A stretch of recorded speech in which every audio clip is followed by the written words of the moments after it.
Do you hear that, everybody? Do you know what that is?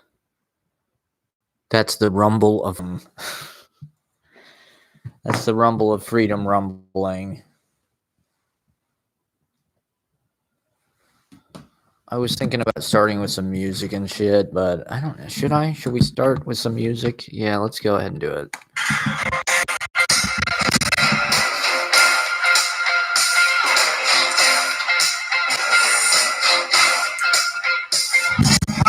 Fudge love, cherry ripple kisses, lips smack it back, slapping perfectly delicious. You are a meal for my heart, on a portable picnic. Sweet. We killed Rush, everybody. We killed him. Grits and gravy, good looking, your cooking makes my straight hair wavy. You are a meal for my heart. You are a portable picnic.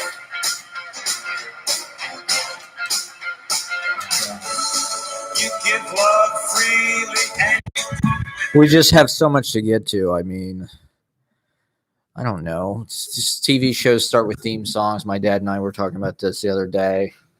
I like starting with different shit, but I'm always not trying to get copyright bit by these clowns. These big suits up in the higher ups want to censor Frankly Fabulous. Oh my God, so many mortal blows have been dealt this week, but we did kill Rush. I just want to start the show. A moment of acknowledgement. We killed Rush. We did it. Our collective energy, the positivity, the light was too much. His toxic, carcinogenic, poisonous. He was a big windbag full of hot air. It gets to you. But we're trying to counteract the Rush effect here. Hopefully I can get some of his audience. I mean, okay, I keep hearing these numbers about, oh, he had 20 million listeners. My mom was watching, I come out in the living room the other day. She's watching Glenn Beck's Remembrance of Rush. Because I've gone into it before how, I mean, it's what's on AM radio. That's kind of what's fascinating about it to me. But I don't want to open with this. Fuck this guy. He's a piece of shit. He's dead. Fuck him. I don't think he had that many listeners. And the listeners just didn't have any other choice. Like, if you're in rural Pennsylvania or some shit, I mean, about one of the only stations you're going to get in your pickup truck is AM radio. So these guys, I mean, I've heard it on the work site or whatever. That's what they listen to. They listen to Rush all afternoon, just filling them with hatred of Hillary and the feminazis and blah, blah, blah. One of the first, when I was in second grade and I wanted to be president, it was kind of directly tied to Saturday Night Live in a way, because of course they're always doing political things. But I had this book. I think I got it at some kind of library book sale or something. It was $1 or $1.50, and it was Al Franken. Rush Limbaugh is a big fat idiot. And I took it to fucking Robert Louis Stevenson, and I read it. I really was into this book in second grade. And this was like way before it ever would have been considered possible that Al Franken could be a fucking senator, for crying out loud, let alone resign in disgrace. But this book, Rush Limbaugh's a big fat idiot. It's like typical Al Franken books. I mean, I guess there are equivalents on the left, Michael Moore, Al Franken, but they're not on AM radio. They have different outlets. The point Glenn Beck was trying to make was, oh, Rush has 27 million listeners, and Colbert only has 3 million. So who's really? And it's like, no, that's the thing with these fucking right-wing, No.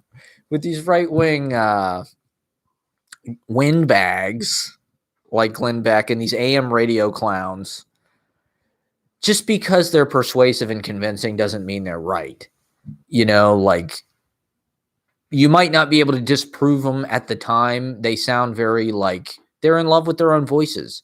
My mom keeps talking about Glenn Beck's his kind of cadence. He kind of pauses.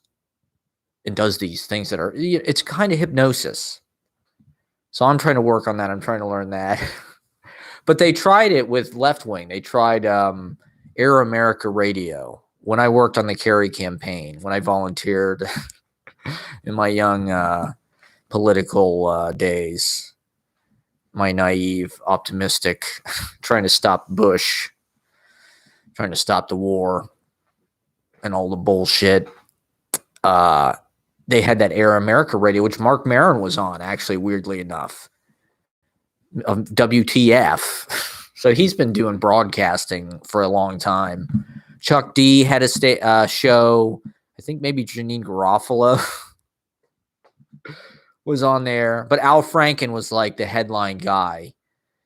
And I had a very disappointing. I would say he was the first famous person I ever met. Because during these presidential campaigns, all these celebrities come to Ohio, or at least they did at the time because it was a swing state. So, Chuck D, Caden Columbus, I met him. Jerry Springer, Springsteen does a concert literally basically every election cycle on the Oval. I've seen him a couple times.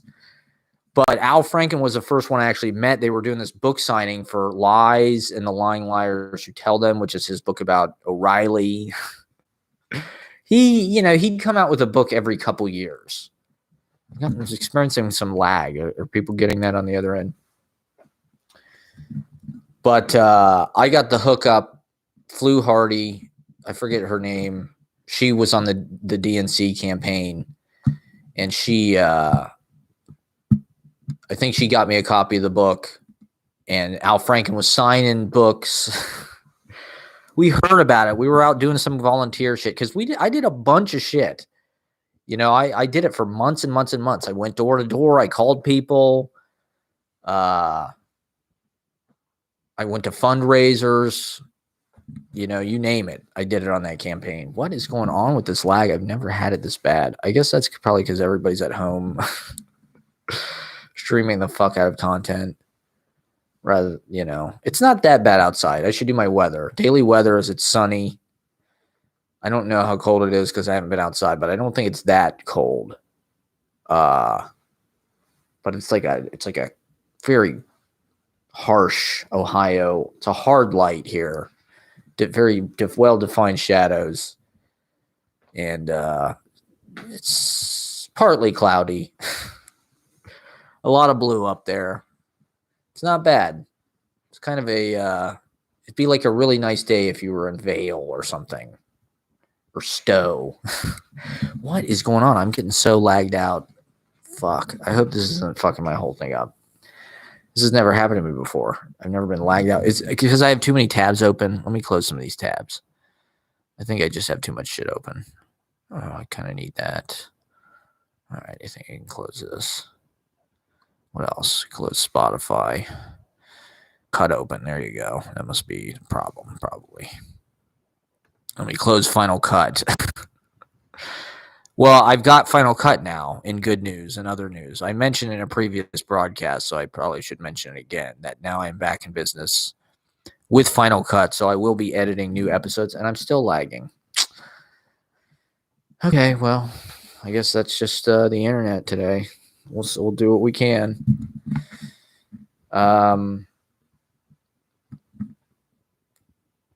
So I remember we were out doing something. I don't remember doing some kind of canvassing or something, going to some rally or whatever. And I got a text. This was early days of cell phones. First cell phone, or one of the first cell phones I ever had. I got a text about Al Franken was doing a book signing. Come down here. It was, I think it was the same building where they did our senior prom on 3rd Street. I think in Maine, maybe. It was like on the 2nd floor, some kind of DNC event thing. And we had seen Al Franken earlier in the day at the Arena Grand Theater. He was just so full of himself. He went from being like a funny, kind of sarcastic comedian to being like on the stump, like he was fucking Michael Dukakis or something, or Howard Dean. He had kind of Howard Dean vibes. I love Howard Dean. Al Franken, but like he kind of had that, I don't know. He was very sanctimonious and like was doing this hand gesture and a lot and shit. It was just like, dude, what the fuck are you doing? Like, don't take yourself so seriously. But anyway, so he was upstairs signing books, and I went over and I had my copy of the book. Flu Hardy gave it to me, Mrs. Flu Hardy. She lived in Summit Chase, where John Glenn lived, and there was a fundraiser event we went to there. I remember there was this band that played some Bob Dylan songs. You're gonna miss me when you go, I think, or whatever. I'll see you in the skies above and the long grass and the one I love. Blood on the Tracks. Everybody likes Blood on the Tracks. You're gonna make me lonesome when you go, is what it is. Anyway, so I sort of, I was very nervous to meet Al Franken. I thought he was gonna be super nice, and I thought I had to say something that was like, I don't know. This is just my tendency. Whenever I am in one of these situations, I feel like I have to say something that's like gonna make me seem like hip or funny or an insider. I'm gonna find something with this guy that most people don't know. Most people that are coming up to him are not asking him about this. So maybe I'll personally connect with Al Franken. We'll become buds. Like I had his book in fucking second grade and shit. I've been an Al Franken fan since I'm 7 years old. Wow. Lo and behold, here 11 years later, I'm meeting the man himself. I hope it goes well. So I kind of sit down next to him. I give him the book, and he seems kind of cranky or grumpy or something. And I'm like, hey, how you doing? He's like, oh, hey, nice to meet you, like kind of whatever. You can tell it's just like and I'm like, he's like signing. I'm like, so what do you think about Dennis Miller?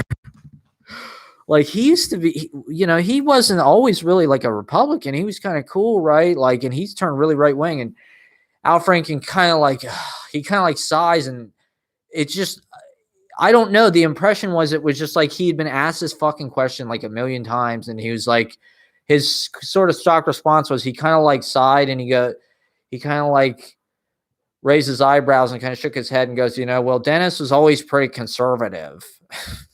It's like, you motherfucker.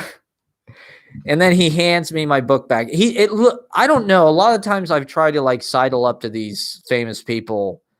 It always feels like I've said the wrong thing. I've made some kind of huge imposition or like gone way out of bounds or something. Like I'm fucking Stuttering John or some shit.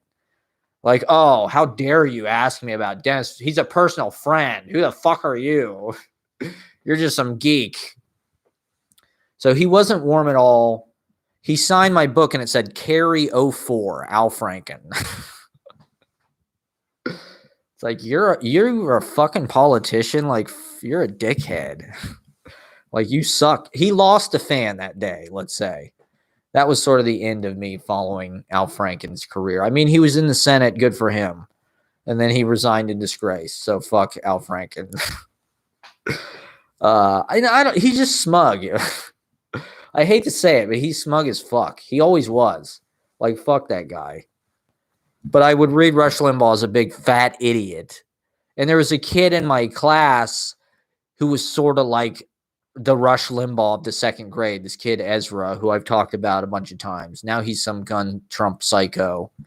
But he was my chess nemesis, my arch enemy. He kind of had a Rodney Dangerfield thing. He was a hemophiliac. And I know this is a lot. I'm just kind of throwing the Ezra portrait at you. But he was like the Rush. He was super right wing. Him and his dad were like right wing. And they said when Air Force One flew over, they were like taking their guns out, like shooting at it. They wanted to shoot at Bill Clinton. They hated Bill Clinton so much. And he would make fun of me or whatever for having the Al Franken book. But I felt strong. I felt secure in my political opinions. And Rush Limbaugh is a big fat idiot, and we're glad he's dead. It's a huge victory for America because he was on the air till the bitter end. And they'll find somebody else. It'll be some new thing, but I don't know. He was in a lot of people's ears in the rural red parts of this country. So that is poison.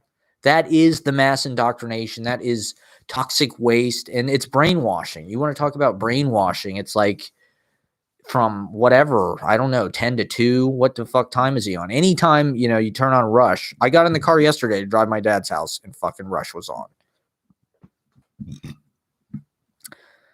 Now they're going to do reruns and shit, but like, it's really important to clean these sources out, because they are what is poisoning the minds and getting these people to believe dumbass shit. I mean, so I don't know. You don't want to talk. But the dude was the equivalent of, ozone. He's a part of that. He's a part of the death of the planet, and this is something that we have to think about a lot. And me being sort of embedded out here in the heart of it all, in the heartland. Rush started out working for the Kansas City Royals. Then Hillary's emails. What they don't want you to know, people. The child blood sucking, child sex Hillary pizza chain.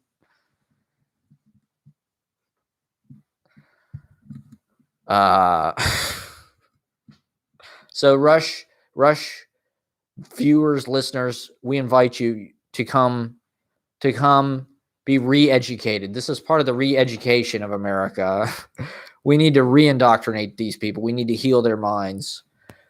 There's a whole industry. That's what religion is. We know there's tons of shit. And one of the people I did want to talk about, and this is sort of related, I guess, is, I don't know. It just kind of struck me this week, this relationship I had with this teacher. I don't know if I'd say relationship, but this teacher that I had, Dr. Eziaba Arobi at Ohio University Theater School, he was so powerful in the classroom. I would say he was the most powerful teacher I've ever had in the classroom, as far as like actually getting people like moving, forcing you out of your comfort zone. Kind of, there was a little bit of scaring, but the scaring was to like inspire you and like get you out of your kind of complacency and your kind of like zombie lethargic Midwestern. So he taught at OU. I had him for, he's kind of the OU's in Athens, Ohio, which is sort of a psychedelic oasis amongst rural kind of red state. It's right near West Virginia. It's Southern Ohio. It's near Portsmouth, kind of. It's near Marietta, Logan, Lancaster, so it's about an hour and a half southeast of here. And it's a party school. It was voted #1 party school in the fucking country or something. Somehow I got into it in when I applied for colleges because of my test scores. I think my grades were not good. It wasn't that hard, but it was a pretty good school, to be honest, and a very scenic campus. Considering I just went into it I just wanted to get away from my parents, frankly. Like, I wasn't really thinking. I was dating a girl who was going to go to school there, so to some extent that kind of made my decision for me. I don't really regret it, particularly if they forgive the student loans. I paid off my student loans a long time ago, but I don't want to go into it. But anyway, Athens, Ohio is kind of a liberal, it's like a jam band kind of place. Being a college, it's sort of a seat of, knowledge. What's that again? And it's Appalachia, so it's hilly. The dorm I lived in, True House, was right on the river. So it was like this amazing kind of setting. Right over the river was like a fucking mountain, basically. Not a mountain, but a hill. That was unusual for Ohio. Columbus is flat. And as far as the school goes, it's a little bit more secluded. Athens is a total college town, and they call it Harvard on the Hudson, I think is the river, maybe. Or is Hawking River? Harvard on the Hawking? Might be Hawking. Harvard on the Hudson is fucking probably Bard or something. But I lived across the hall from my buddy Chip from high school, who we made the Magic Baseball with. So, like, it was kind of a Seinfeld experience. I had my own fucking room. It was actually about the size, and it was very similar to the room I had. It was a little bigger than the room I had in the house in Brooklyn, in Sluge. It was a one person. I think it was like equivalent to like $400 a month or something. I had a little refrigerator, microwave, a fucking like laminated, polyurethane mattress or whatever the fuck it is. Closet. It was the first time I really had my own independent. And of course, they totally gouge you with the meal plans and shit. So, you have all this leftover meal plan that you can't reuse. So you have to spend the money. So you can buy groceries and shit. But of course, all the groceries are like I was eating all this Stromboli and these, like Italian pastries with like pepperoni and sausage, like microwave. Like Hot Pockets. It was better than Hot Pockets. Or you get like chicken fingers and waffle fries from the fucking like pickup, or go to the dining hall. They did have a salad bar at the dining hall. They had a lot of options. That was my college experience. I did get to go away to college, sort of, even though it was only an hour and a half from Columbus, and my dad came and picked me up. Like, he came like every weekend, basically. I went home like every weekend. How fucking lame is that? God, that's so lame. It was cool. It was a cool setup, though. Like, I really did have a lot of fun, even though I played Halo most of the time. Like, it's nice to have independence. So anyway, my first quarter, you have to take. I was a theater major initially, performance. And the thing about OU was you had to be there for a year before you could audition for like the conservatory BFA thing. And that was like an audition process. They take a class of like 12 people and you go through 3 years of like, voice, movement, all of the shit, I didn't know that. I thought you'd go and, I didn't know shit about what college even was. I didn't know what undergrad meant. I didn't know what I didn't know what grad was. I didn't know there was such a thing as master's degrees. I had no idea what the fuck that meant. To say somebody's an undergrad, that didn't make any sense to me. I was like, what the fuck are we here for? We're here to graduate. Like, what does undergrad mean? That means like I'm a freshman. Then when I'm a senior, I'm a grad student. Like, what the fuck does that mean? I didn't know shit. I just wanted to get away from my parents. They had a great library there. I spent a lot of time in that library looking at screenplays and shit. I was trying to make films, and just into poetry and writing and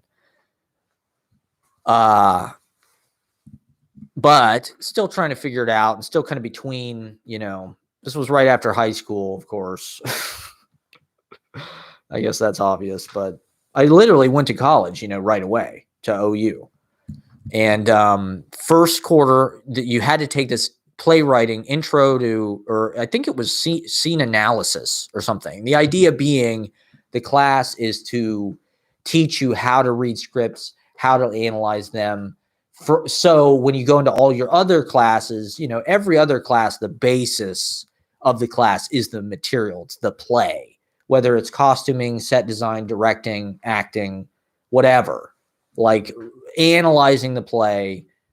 I think it was called play analysis was the class, and it was mandatory. So in every fucking kid in your grade, every freshman theater kid was in this class. I think there was only one. There may have been two, but it was like 100 kids in the class or something. And it was in the fucking theater in this nice, brick, Athens is a nice little town, this brick little street by this nice park. And then there's this nice brick building. Looks like fucking, I don't know, Boston or some shit. And the theater's really nice. There's a Walt Whitman plaque in the front. great great poets require great audiences. Where does that leave me with? Well, I do have a great audience. I love my audience. There's not that many, but I love them sincerely. They get it, and they're supporting me emotionally through this crisis, the multiple crises, the panoply of crises that we are being subjected to now. So anyway, there's just so much to talk about. So this play analysis, it was sort of like a Dead Poet Society thing. You will not pass this course. If you don't read these plays, you will not pass this course. I don't know if I should do the voice. But the teacher was Dr. Eziabarobi, who was a playwright in Nigeria. I believe he's from Nigeria, and he was exiled from the goddamn country because of plays that he had written. They were so politically subversive and sort of effective, probably, and unsettling that they kicked him out of the country. So he had kind of had an interesting life, that you sort of knew a little bit about, where he had spent time in England. I think he went from Nigeria to England. I don't know if he went anywhere else in between, but he didn't really like the English. It didn't seem like they were condescending to him, probably because maybe of the fact that he was from Africa. I don't know, but he would make really like pretty fucking obscene jokes, really, about a lot of the time. He would say, why is it that all Englishmen speak as if they have other men's semen in their mouths? His point, I don't know if you can really tell, but he was making this like, it's like, Jesus Christ, man. Like, he was saying shit like that. Every class were just like, wow. But everybody in the class was so hip that it was like, this guy was awesome. He was so inspiring. I mean, I did not really get that close to him. There wasn't hands-on. Like I said, there was 100 fucking kids in this class or something, 50, 75, a lot. So there wasn't a whole lot of, and I never really knew him after this, but just being in this class and the kind of standards that he set and the things that he would say, you write down shit that he would say all the time. He'd say any book, poem, movie, song he mentions in the class, you need to go out and read it, find it immediately. You need to read a play every single day. Are you reading one play every day? You need to read one play every single fucking day. Like, it was kind of inspiring to hear this. Anything I mentioned, go out and find it. He wasn't saying that like this is your assignment. He was just saying like that is what you need to be if you want to be an artist. If you want to be in this, you have to. And why not? Like, you have to educate yourself. You have to memorize poetry. He was very insistent on that. Who reads poetry in the class, he'd ask. And to be honest, not that many people did. I mean, he said something about the Irish have some kind of like belief or proverb or whatever that if a ship goes down, the people that don't have poetry memorized drown. But if you have poetry memorized, if you know poems by heart, that'll keep you alive. He was one of those teachers that would kind of say things that were just like, okay, this guy's like living it to the fucking bone. He's not just like, and he's taking you out of your comfort zone. I mean, he really required a lot. The idea was he could call on anybody at any time and you needed to have an answer, or, he would kind of use the idea that most kids have of like, they don't want to get bad grades. So he kind of used that to scare people, like as far as like, oh, if you don't raise your hand twice every class, you get marked absent, and if you have 2 absences, you fail. You fail. He wasn't really that strict about it, but he kind of used that to kind of make people get involved. It wasn't, and like, I understand you're shy or whatever, you don't want to get involved, but it was kind of stirring to have a teacher that we read a play every week. We had to write a paper every fucking week for 10 weeks. Like, and it was like he expected quality, and he threatened, he gave you the impression that he saw everything, he had his eye on everything, and you couldn't really get one past him. Even though, like, come on, it's 100 kids writing a fucking 2-page, I think it was 1 or 2 pages essay every week about the play. And you know, how likely was it that he was able to actually go through all this material just for this freshman intro? And like, in addition to his other things, like he was a playwright, he was an actor.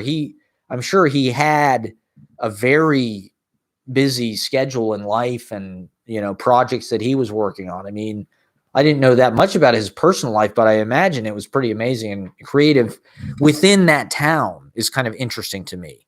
Athens, Ohio, you know, I mean, I wonder if I could take, you know, residence in one of these college towns or something. If there are enough people like that around that you could make work with and have your own subsidized kind of artistic community. The idea being the college is paying you to be intellectual or whatever, make work, inspire kids, teach kids. I don't know. I mean, at OU, it definitely felt like a great program, but it did also feel like very institutional. It felt, of all the schools that I went to, it probably felt the closest to like some kind of RADA or something. Like it did feel, or neighborhood playhouse. It kind of felt like maybe that kind of building. It had a sort of a village feel. Cherry Lane Theater, maybe. Like, I wouldn't rule something like that out. I'm going to go as far as I can go, living on the edge and being a true poet artist, I'd like to make money, but just doing it and doing it for my own purposes. I'm going to take that as far as I possibly can take it.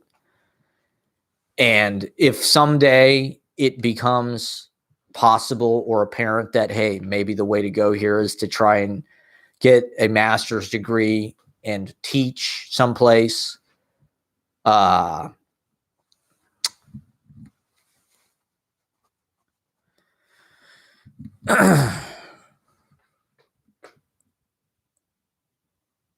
could be a cool life. I mean, a little town like OU, Athens, I haven't been there recently. Maybe if I went down now, I'm sure that it is mostly just barbaric kind of douchebag frat bro bullshit. I mean, it's the number one party school in the country. That's what it was famous for when I went. Literally, that's what everybody said. Playboy magazine would do these rankings every year. Top party schools in Ohio University, Athens. They're famous for this Halloween party. The Halloween party in Athens is like, I think after like Mardi Gras, it's like the biggest fucking like street party in the country or something. I don't know. There's some absurd fact like that. Who knows what the truth is, but I think 50 or 75,000 people are like on Court Street downtown. So I don't know. At 18 years old, that was kind of an intimidating thing or idea. Was that going to be dangerous? What was that going to be like? Was it going to be like Animal House? What was college going to be like? Was it just going to be sex and sloppy? I don't know. I don't know what to expect. Especially at OU. Like, what does that mean? It's the number one party school, because that they did try to crack down on it to some degree. Like, we got busted drinking on Halloween in the dorm. My freshman year, I was over at Tommy's dorm with his girlfriend and Josh and some people, and we were in this room drinking. I didn't drink that much at all my freshman year. Considering I went to OU, I did not hardly party at all.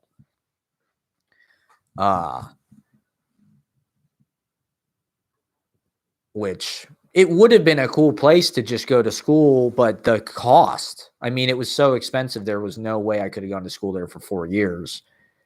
You know, and I was the whole time I was there, I was super paranoid about the fact that I wanted to be successful. And I felt like, well, is this really the way that I want to make it. Like, can I afford to waste 4 years? At that time I thought, oh my God, I'm going to be 22 when I get out of college. Like, is that, I need to get to New York. I need to get to, I need to get on TV. I need to get famous. I need to, the fucking Beatles were famous. Orson Welles was famous. Fucking whoever, Truffaut, whatever. They made their movies by the time they're 25. So I can't spend 4 years in this fucking rural bumfuck town in Ohio, like wasting my time with these talentless losers. Like I'm so far ahead of these people, I don't know. I didn't necessarily believe that, but like, it felt like, and then what did I do? I came back to Ohio, and it took me, until 2008 to graduate from college, which is not that long, but I didn't get to New York till 2010. I think it was just harder for our generation. It was not as easy to get some kind of life-sustaining job. We all know this, but even in 2008 or something, it was pretty hard to do that. But Eziaba Irobi, so he spent some time in England teaching here and there, and I think, he had a PhD or whatever, and then he taught at NYU for a while. He said, New York is not the Big Apple. It's like the big juicy pussy. I don't know if he would have necessarily, I don't know how he would have fared, in the modern. I'm sure he wasn't like doing anything inappropriate or anything, but just like there was something very like kind of macho, or I don't know if macho is the right word, but like highly sexual. One time in class, he was talking about why are women obsessed with the horse's sexual organ?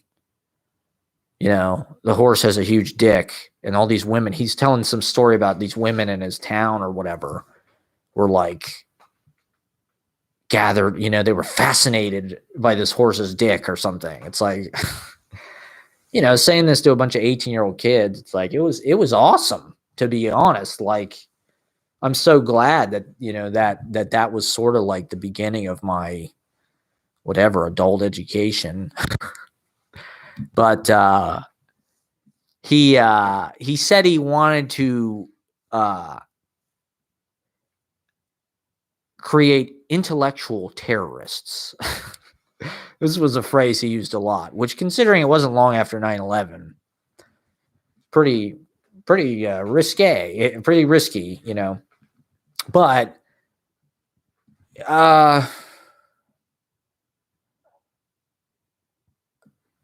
I wouldn't say that I didn't try in that class, but it wasn't necessarily my intention to put tons of effort into the essays I was writing for that class to make them like extra good. I don't think. We did these conferences with him one-on-one, and he didn't really seem that interested in my, like, I think he was more interested in, I don't know. Like I said, he wanted to sort of to weaponize people against, everything that we're fighting against now. Whiteness, corporate banality, you name it.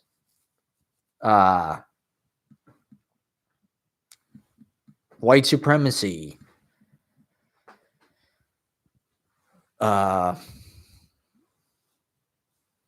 Big Brother, whatever you want to call it, right wing, which I remember we read Othello. That was like a significant week, because I think we had talked about Kobe Bryant. That was around the time the Kobe Bryant thing was happening. So that, there was the class discussions. I think it was twice a week. And it was like, there was a sense that like, you got to bring your A game, because he's going to call on you. You better have some smart shit to say. He's keeping track. You got to raise your hand. You got to get in there. And it was lively. It was just like this great You know, like it was about current events. It was about our society, you know, so we're talking about race. We're talking about Othello, you know, and he's kind of giving us his opinions about what it is and telling us his history with it. I mean, he's a very fucking distinguished actor, you know, has had a whole career and just the experiences, you know, I mean, especially like at that time, I don't know, that was the beginning of, or around the beginning of like my obsession with New York. That was coming out of high school and like wanting to be in theater, reading Glass stories, Woody Allen movies, of course. John Lennon, New York City t-shirt. I was thinking about that the other day. How John Lennon's New York City t-shirt and just John Lennon's kind of allegiance to New York. That was like one of the seeds of Royal Tenenbaums. You know, Royal Tenenbaums was sort of came out around that time.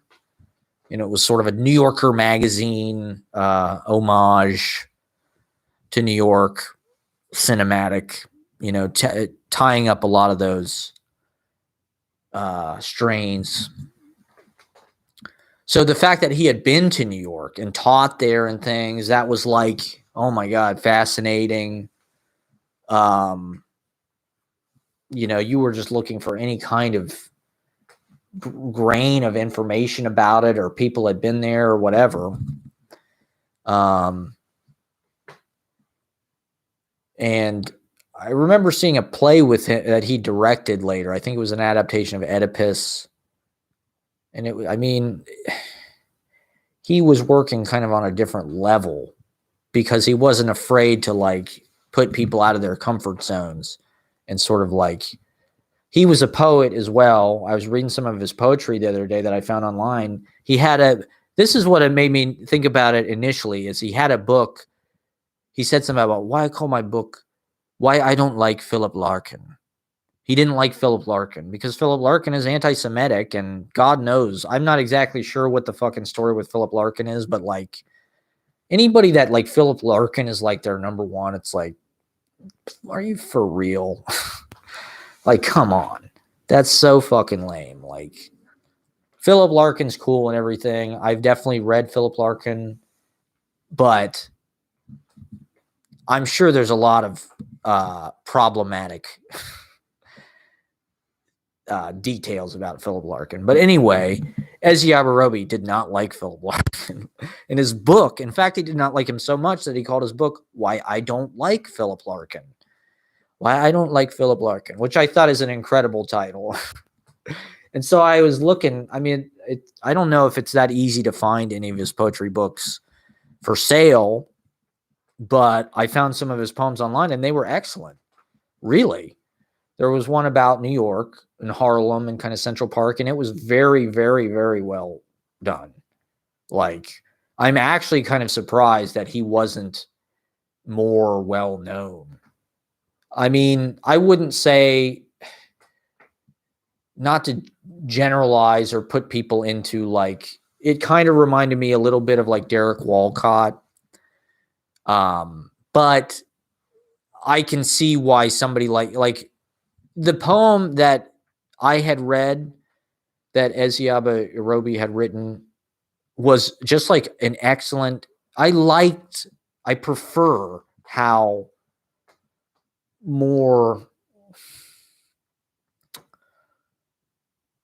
it's not like forcing you to this fucking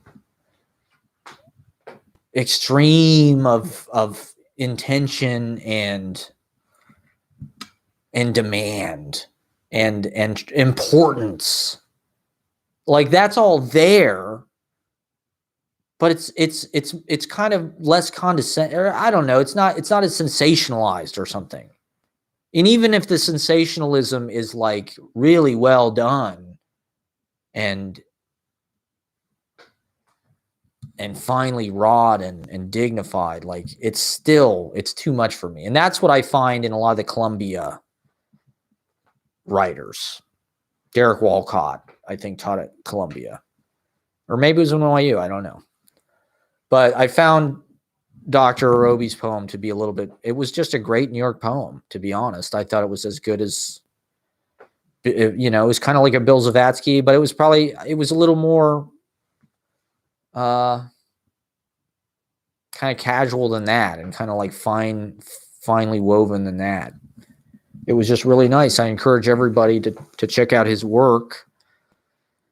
I don't know. I thought he had told us this story about some adaptation they did of the Scottish play in Africa, where they got like rotting animal carcasses and they were trying to like inspire nightmares in the fucking audience and shit. And supposedly when he read, and I have no doubt that this is true, because I think in the classes when he read poetry, it was like this, you know, event. It was theater, you know, he was theater in the truest sense, in that, like, I don't know if it's where he came from or, you know, but he filled the space and he played the space. It wasn't just like, I'm going to read this. It was like a whole technique of breath and almost nobody that I've encountered does that and can do that. And I do think there is overlap between playwright, poet, reading your poetry, acting, directing even, and doing things in theater, like theater poetry. I mean, Shakespeare was a poet. Was it Wally Sionka? Who was it? Death and the King's Horseman. You know, he was encouraging to read us to read all that stuff. Things Fall Apart. What are some other things we discussed in his class? Walt Whitman, my friend Steve, who's been on Themes from Life. That's where I first saw him, probably was in that class. Because like I said, everybody in the whole, Leon was in that class. This guy Johnson was in that class. I sat next to him. He was actually maybe the first friend I ever made at OU, to be honest. We were actually kind of, who else? Nikki Moeller. I probably shouldn't do last names, maybe. Garcia. Certain people, he had favorites. He really liked Garcia. And when he would say your name, Garcia, you could tell. Who was the other class? Manda was, I'm sure, in that class. And, you know, the theater experience I had at OU was really nice. I mean, I was kind of on the periphery and I was kind of intimidated. I mean, that could be a whole episode in of itself. Should I talk about that right now that I've already brought it up, or I don't know. I don't know if I want to go into that today, but I was thinking about Eziaba Orobi and just what a catalytic presence, just waking people up, sort of forcing them. Brilliant. You know, if you said something he liked, brilliant. I remember one day, I think we were talking about Oleana, the David Mamet play, which I'm sure is even more controversial now. But at the time, you know, it was like this, especially on college campus, Oleana was like, what did we read in that class? Fences. We read Fences in that class. I loved Fences when I read it. I really could relate to it a lot, actually. I haven't seen the movie, but I'd like to. I love Fences. What else did we read? We read Oedipus. Oedipus was the first play we read. And obviously, during the pandemic, you know, the thing about Oedipus is it's a plague because their leader committed incest, which is kind of the exact problem we have now. So Eziaba Orobi, he took us through, what else did we read? Like I said, Othello. I mean, there were certain ones that I think I skipped personally. Did we read a Brecht thing in that class? I'm not sure. I don't think we read Chekhov. We maybe read True West. We read Dutchman. We did a whole week on Dutchman, Amiri Baraka.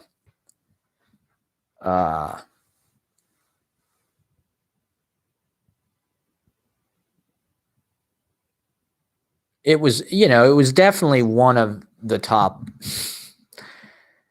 5 or 10 classes I ever took. That might be an interesting episode. Top 10 classes I ever took. That's one you can do at home. Make a list of the top 10 classes you ever took. But he was definitely, I'd say, a top 5 teacher, even though I didn't really get to know him that well. Just like I said, the kind of standards that he put you on, and just, I don't know, that was like a truly, like, the literature felt, he embodied it. It was his life. And he was this life force and this political force. And, here he is in Athens, Ohio, fucking red state, Ohio, creating intellectual terrorists of all the, OU was middle class, I'd say, kids from all over the state. There were probably some rich kids there, but when I compare it to OSU, I feel like OU is a much more preferable place to go to college. I mean, the advantage that OSU has is it's in a big city, comparatively. Like, OU is a rural town. I think it's 40,000 people when the fucking students are there. But you got to drive an hour and a half to get to Columbus to, there's a movie theater with like 3 screens or something. There's a Walmart. But if you want to see a major concert or something, this girl in our dorm, she had a boyfriend in New York City. And she would like fly to New York, like at least for the first quarter. She had a boyfriend that went to Columbia. And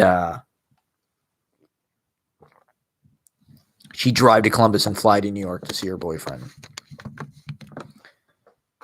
Like, that's when you realize just like people can make everything work, People have crazy schedules, crazy lives. But I don't know. The students, there was a sports thing, an athletics thing, and definitely a partying thing. And it wasn't necessarily like other schools in the state probably are more selective or hard to get into. But to me, compared to OSU, it feels a little bit more refined. The vibe of it was a little more, I especially like during the pandemic, I thought it might be cool to spend time in Athens. Like, I could see myself living there at some point. There's this place called Fur Peace Ranch down there, which is this dude, Jorma from fucking Hot Tuna and I don't know, Jefferson Airplane or something like that. One of those fucking San Francisco bands. This kind of old hippie guy.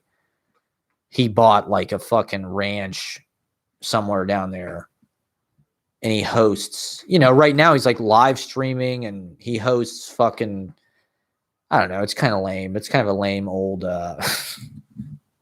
but he's able to do that in southeastern Ohio because it's cheap. And I don't know, to be honest, it's a nice land. Rolling hills, and you're kind of tucked in there. Hocking Hills are down there, and young people, 20,000 kids, and it's a cool town. But Dr. Arobi, he passed away, I guess, about 10 years ago. He had cancer, which sucks. But I just wanted to sort of revisit my time with him because I thought he was just a really important teacher. And I don't know, I'd like to bring that kind of, that should have been a show. Just him, his 1 hour class every week, The other thing I wanted to talk about was just kind of the various mystical kind of events of the last week. First, my mom was telling me I woke up and I came out to go to the kitchen or whatever, and she was out here. First thing she says to me was, I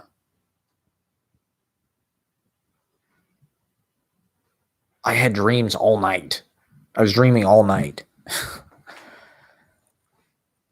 She's like, do you have dreams? I was having dreams all night. And I was like, no, not really. And she's like, they were crazy. And I was like, oh, like what? She was like,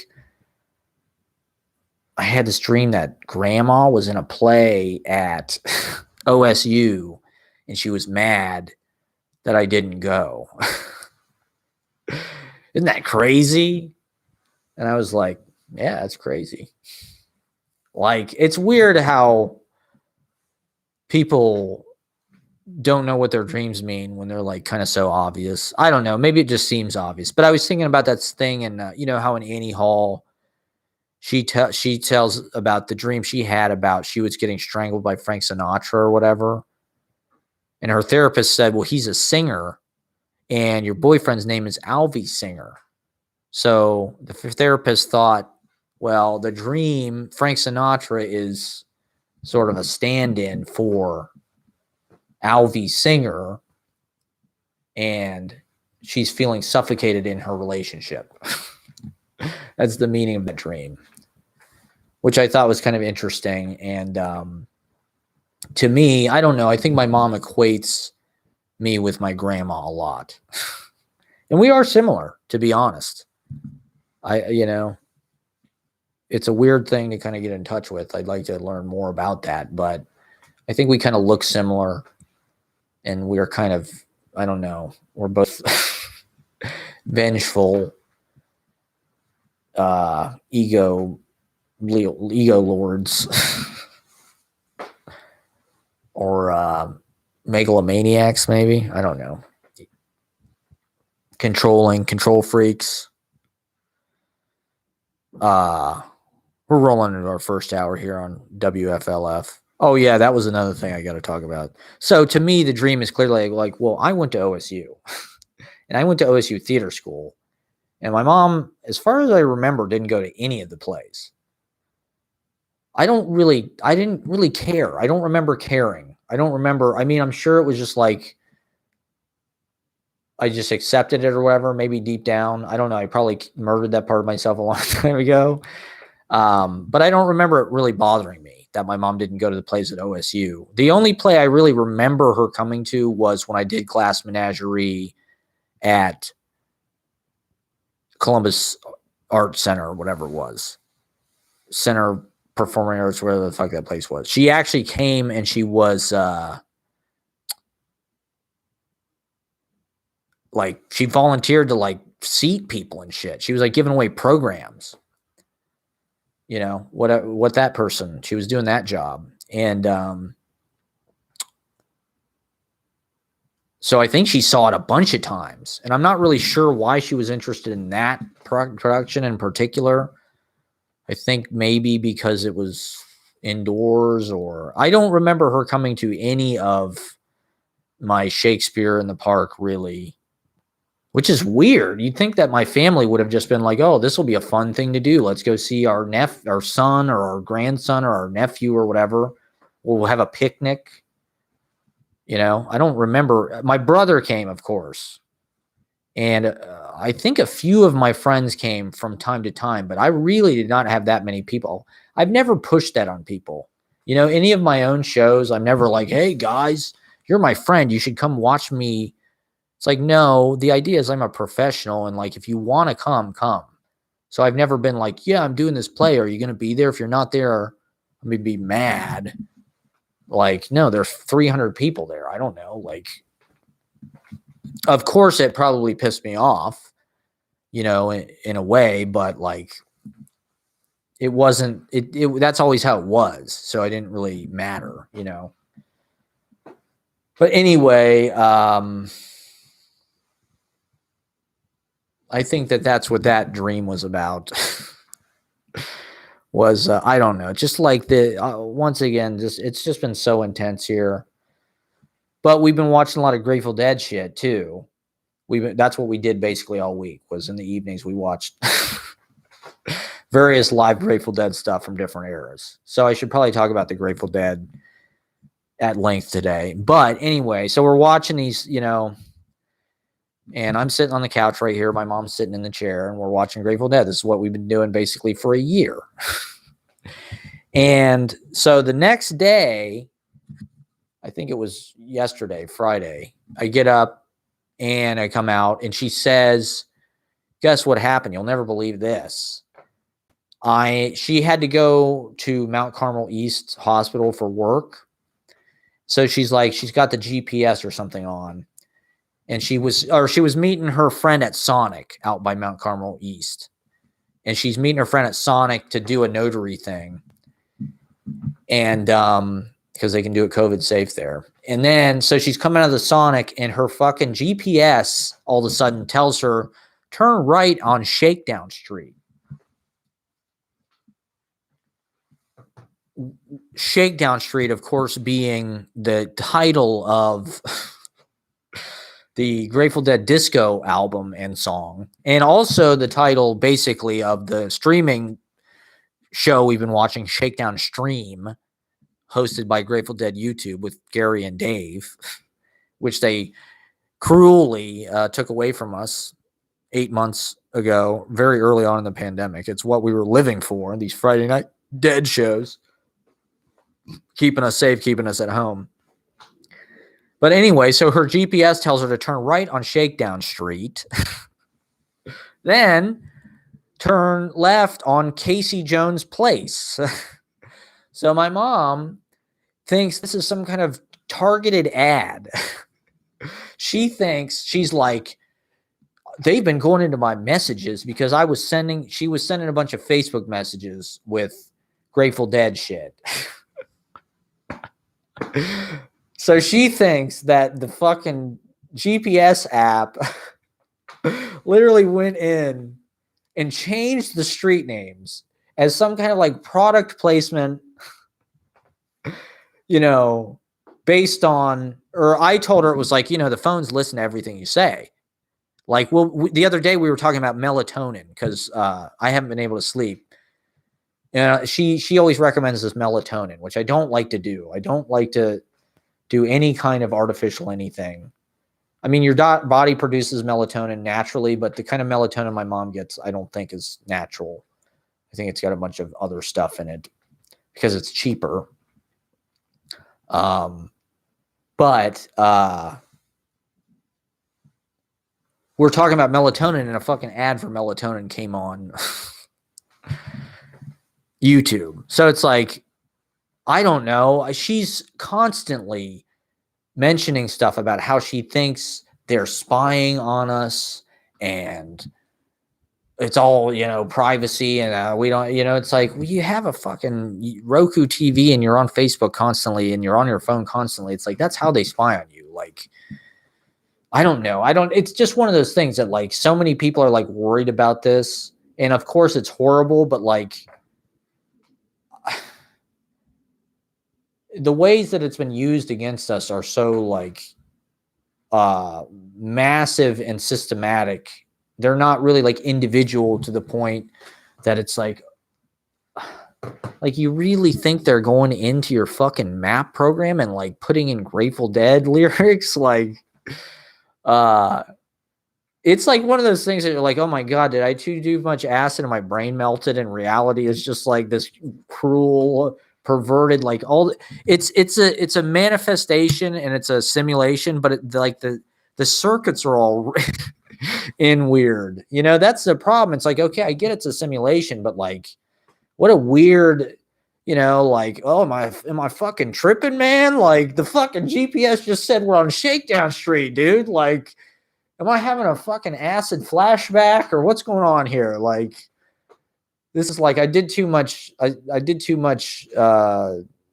Orange Sunshine or whatever. Like, I'm hallucinating that the GPS is creating Grateful Dead lyric street names. So I was a little skeptical. I was like, I'm not really sure that that's what's going on. I'm not sure if they're spying on you and putting in, but I don't know. I don't want to disagree with her on anything because she disagrees with me on everything I say. So I just feel like it's just better not to say anything. It's like I clearly thought she was kind of nuts, but I don't know. This seems like a real thing that happened to her. So anyway, I go in my room and I Google it, and it turns out, fucking crazily enough, there is a goddamn Shakedown Street. Apparently, one of the developers over by Mount Carmel East at the Sonic must have been a huge Jerry fan because there is a fucking Shakedown Street and Casey Jones Place on the east side of Columbus. But even so, it's like, how crazy is it? Like, what are the odds of all the fucking streets and all the fucking town and the whole state and the whole world that my mom would end up on fucking literal Shakedown Street? Like, that is too fucking crazy, man.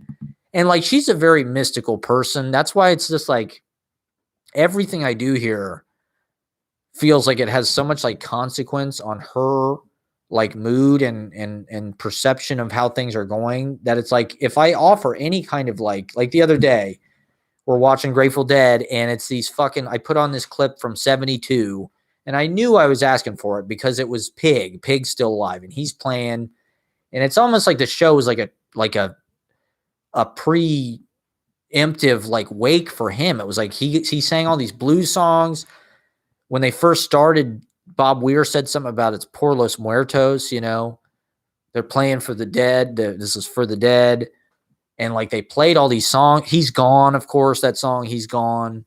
But it's like the dude, he's still there. So anyway, she starts talking about this Pigpen guy because she equates him with blah, blah, blah. And whatever.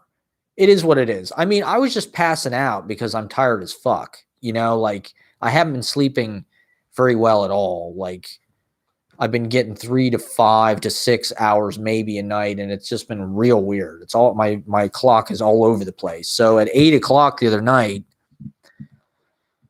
I mean, she's gonna do the same. It doesn't matter what I say really that much. Like, it's just too much effort to like obstruct her natural flow of repetition and things that she mentions and talks about. So it's just like, okay, she's talking about Pigpen. Pigpen and Jerry were like this. Pigpen. So this is the first time I've done this in almost a year of being here, watching TV with my mom basically every day. This is the first time I've done this. I was tired. I was literally passing out. So I laid down just to lay down while we're watching. And I sort of closed my eyes because it's not a big deal. Like, you know, I'm still listening to it. It's just, I'm a little tired. I need to relax. And she immediately kind of shuts down. She's like, what's wrong? And I'm like, nothing. I'm just a little tired. And she's like, well, you can turn it off. We don't have to, you know, I'm going to go, you know, it was like, she immediately kind of like felt that I was like having a negative reaction, you know, which is so weird because she plows ahead usually, no matter how quiet you are. It's like, it doesn't even matter, you know, no matter how much you might be telegraphing, like, God damn, seriously, you're going to talk about this again? Like, it doesn't really register or it doesn't change, you know, anything. But anyway, that was another kind of, what was the other one? I'm gonna sit down here. I'm gonna move the setup just because I'm kind of getting tired. We've made it through our first hour. Probably do 2 hours or something, and then we'll see how it goes. Let's crane in here on the chopper. Here comes the helicopter. On Siskel and Ebert or whatever.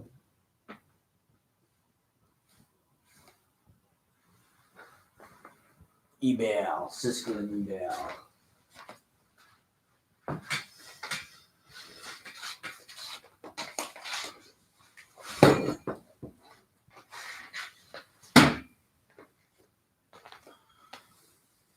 Ugh.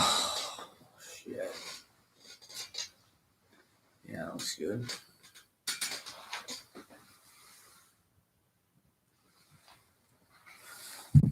All right, here we are. How about that? It's all no frills here. You'll get nothing and like it.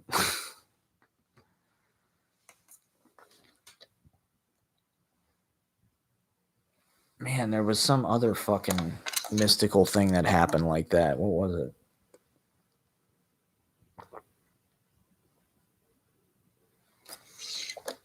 I mean, that was kind of my point with that story is my mom just has this kind of like,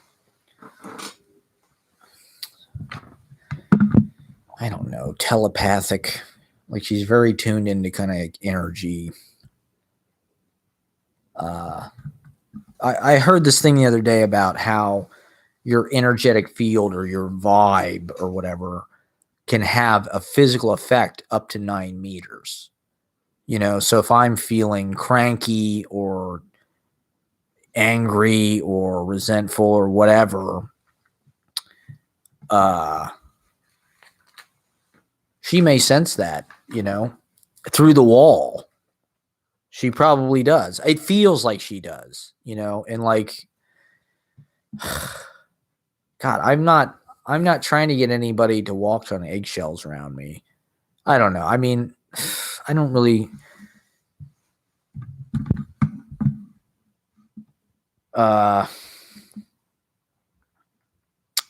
want to go into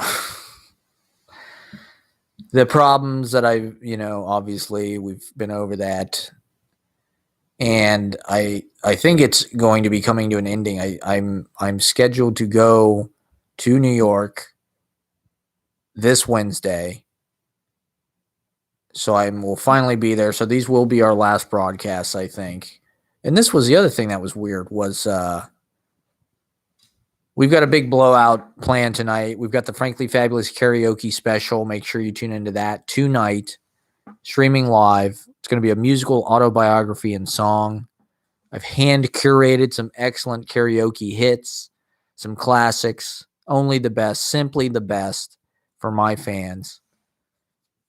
So make sure you tune into karaoke blowout tonight. Frankly Fabulous karaoke extravaganza, Saturday night special. Our final weekend here from the home studio in Olden Tangi Village, Kinhansha Consapung. I really am looking forward. I mean, Kaipacha did say February 23rd. He literally said this. If you look at my Twitter, I have a tweet somewhere from back in April or something where Kaipacha said things were going to be bad until February 23rd, 2021. And we're almost there. Mercury is in retrograde till today. I think it gets out of retrograde today. And the 23rd is what, 2 days from now, 3 days from now? And that's about right. That's when I think I'm scheduled to leave the 24th, maybe. So for me, that's true. You know, we've been in this kind of like being held back, you know, obstructing, whatever. I mean, this has been a very strange time for me. I really hope it doesn't do permanent damage. But my experience of this has probably been different from a lot of people's. You know, if you're in your personal domestic space with your things, with your loved one, I mean, I'm sure a lot of people are in a similar situation where the person they're with is just driving them nuts. But I've been driven through so many past memories in an involuntary way. I mean, this is not what I would wanted to do. You know, if you want to talk about Saturn return, I mean, my Saturn return was bad, but this was 100 times as much of a return as that. I mean, I have literally relived just about every fucking day of my life that I'd like to forget in this shithole town that I did not choose to be born in. You know, it's a running theme in my life that I hate it here. I don't ever want to come back. You know, literally the only thing that could have made I wish my family would move. You know, like you have a choice. You have free will. Get the fuck out of here.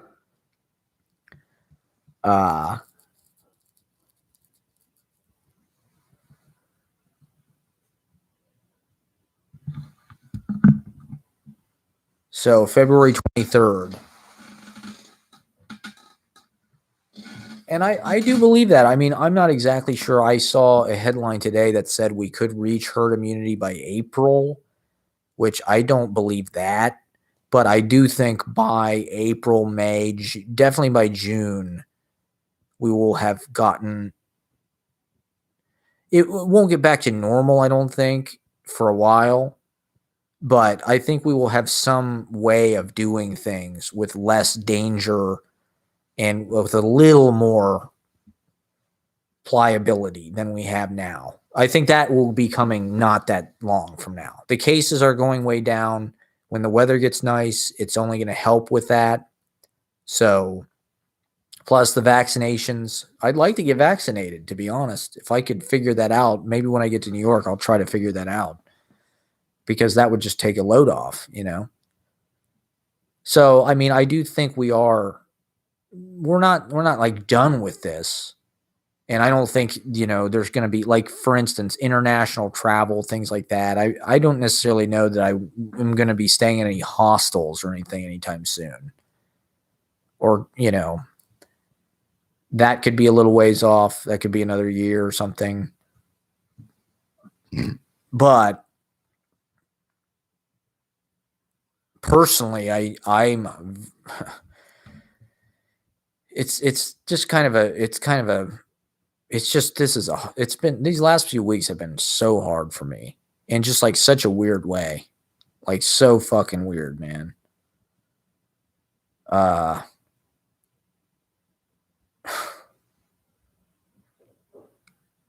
had a little, I don't know if I want to talk about, this was one thing that I was wondering about is, should I talk about my personal life?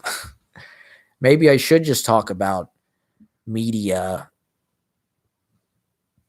events, media ephemera, media matters.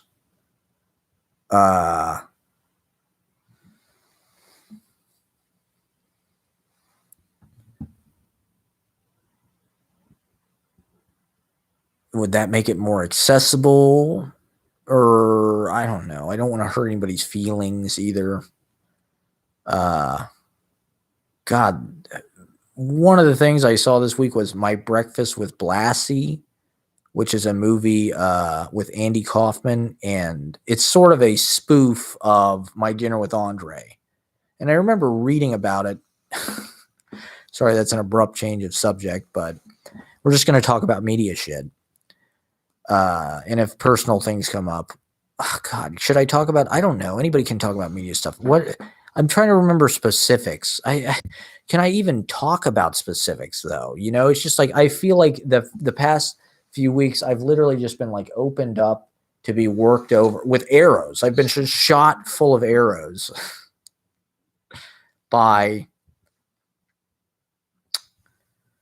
this situation and just the constant ego death by 1,000 paper cuts of being subjected to this, constant belittlement. Okay, so here was the other thing. This was the other mystical thing was my mom, of course, is constantly talking about these musicians from Cincinnati because that's where her whole life is. So anyway, there's this guy, and she's constantly talking about how rich people are.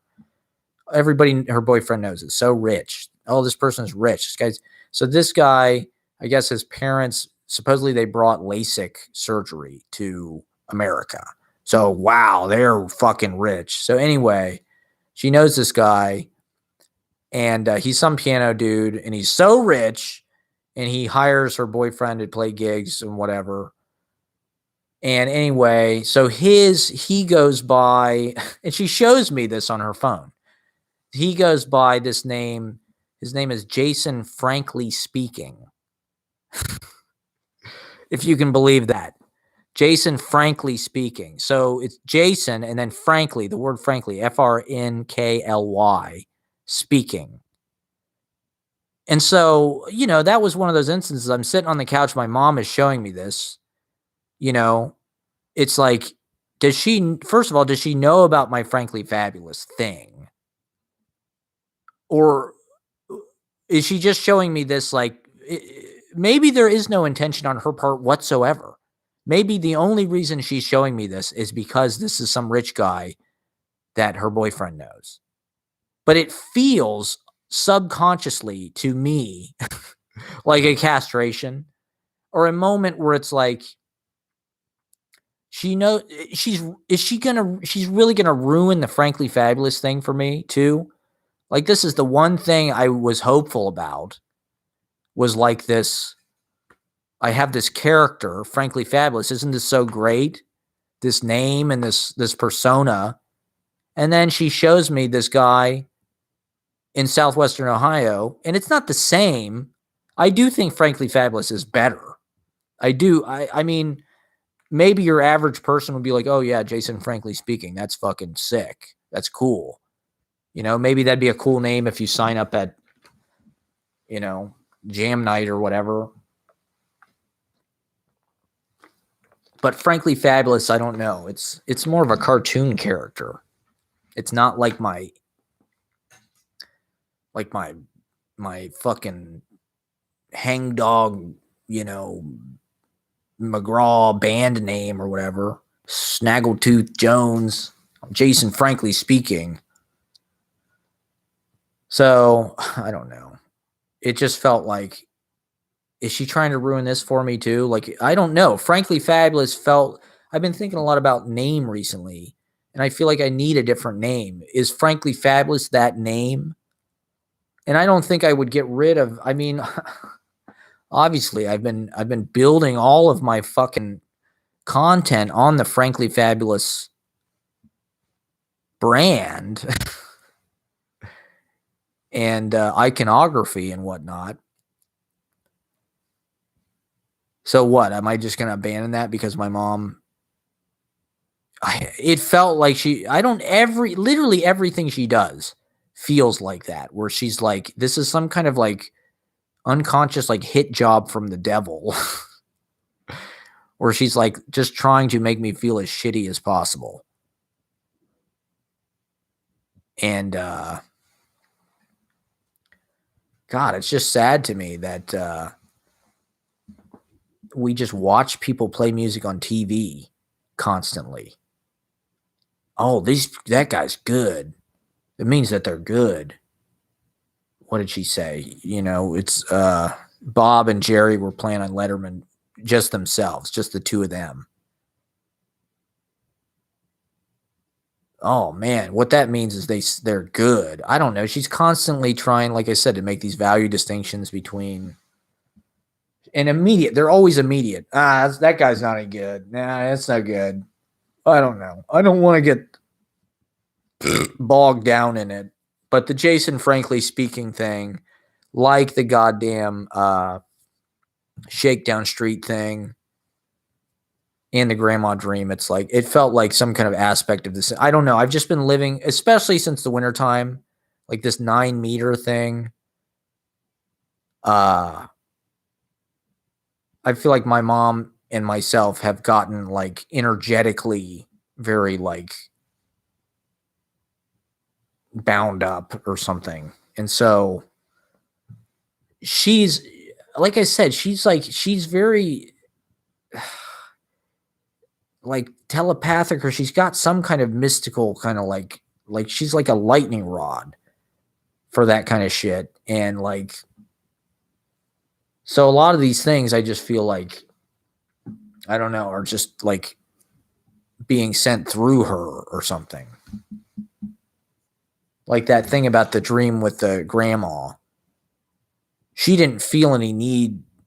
I don't even think she saw how that related to me at all. She made some comment a few weeks ago or months ago about how I'm similar to her mom, who is not her favorite parent, I don't think.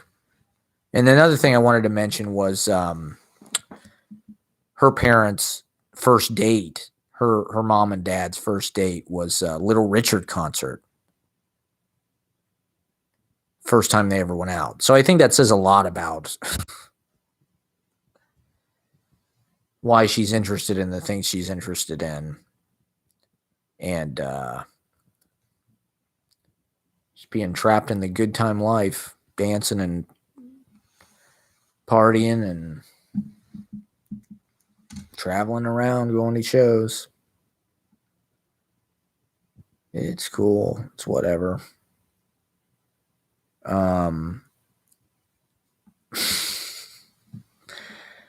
So I don't know, just like being here all the time, I'm trying to find content on TV that's like agreeable to her. Things I wouldn't really necessarily watch, but I was watching an interview with Greg Turkington, Neil Hamburger, and they were talking about Andy Kaufman, I think, for some reason. Or I don't know, somehow the movie My Breakfast with Blassie came up, which like I said, I remember hearing about in Bob Zamuta's book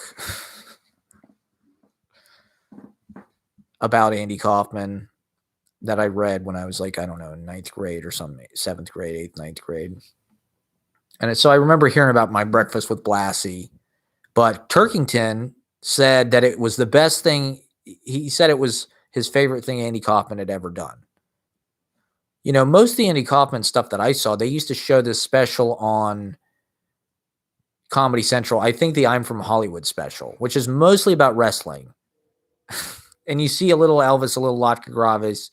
I think there was like a comedian remembering thing that they used to play with like Jay Leno, Robin Williams, Robert Klein, whoever, talking about Andy. But of course, most of it I've seen is the wrestling, which that's something that we have in common. Was of course, Andy loved wrestling and was a wrestler. He was the intergender champion. So he was kind of a pioneer and gender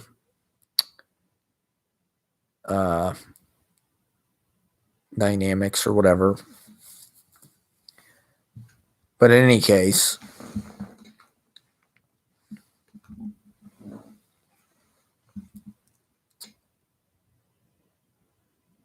I don't know. I like Andy Kaufman okay. I can't say that I think that. I don't know.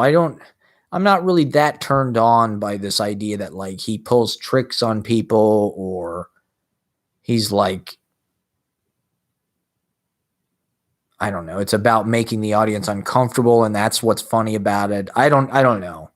Like I like Andy Kaufman, but I wouldn't say he's like some huge inspiration to me.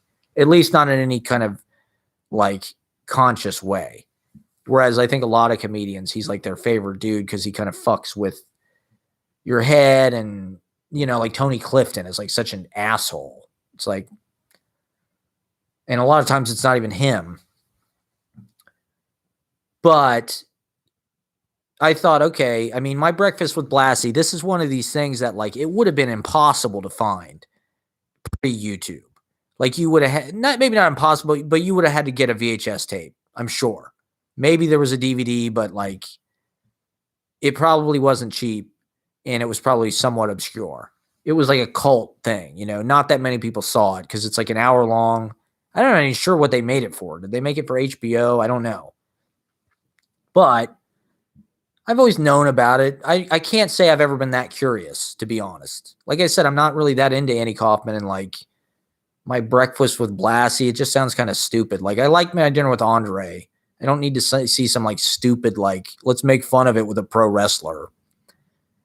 But when Greg said it was his favorite Andy Kaufman thing ever, I don't know. It was just like we're living in YouTube world. So of course I'm like, let's check. I guarantee you My Breakfast with Blassie has got to be available some fucking place.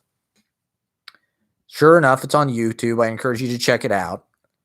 And I watched it, and I got to say, I was pleasantly surprised. I can't, there were parts of it that I found very disagreeable, but like it's kind of a fascinating counterpoint to My Dinner with Andre. And I might even recommend like a double feature. I think my Breakfast with Blassie, My Dinner with Andre double feature is the way to go. There needs to be a lunch movie, but if there's a lunch movie, we'll find that. We'll sandwich it in between.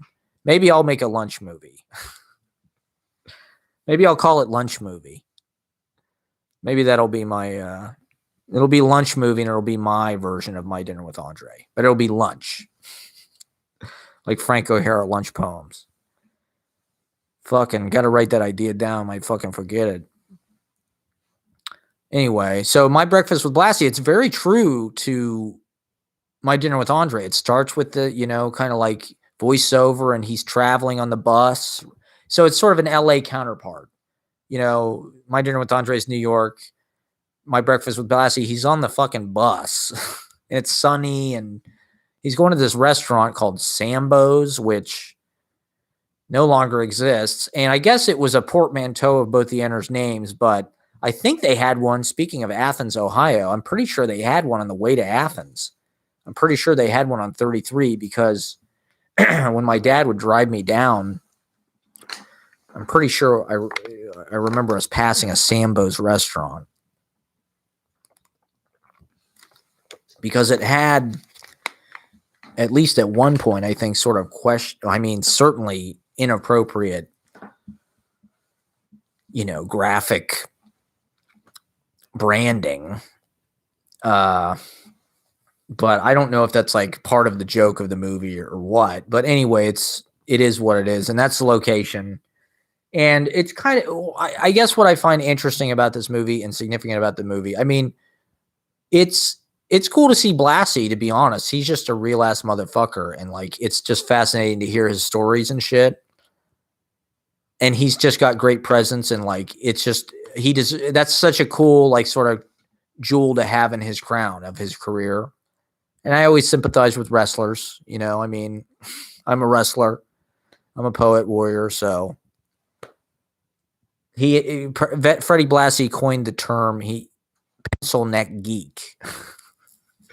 So we have that, of course, to be eternally grateful for. But anyway, I think kind of what's fascinating about it is the movie itself is a kind of kayfabe.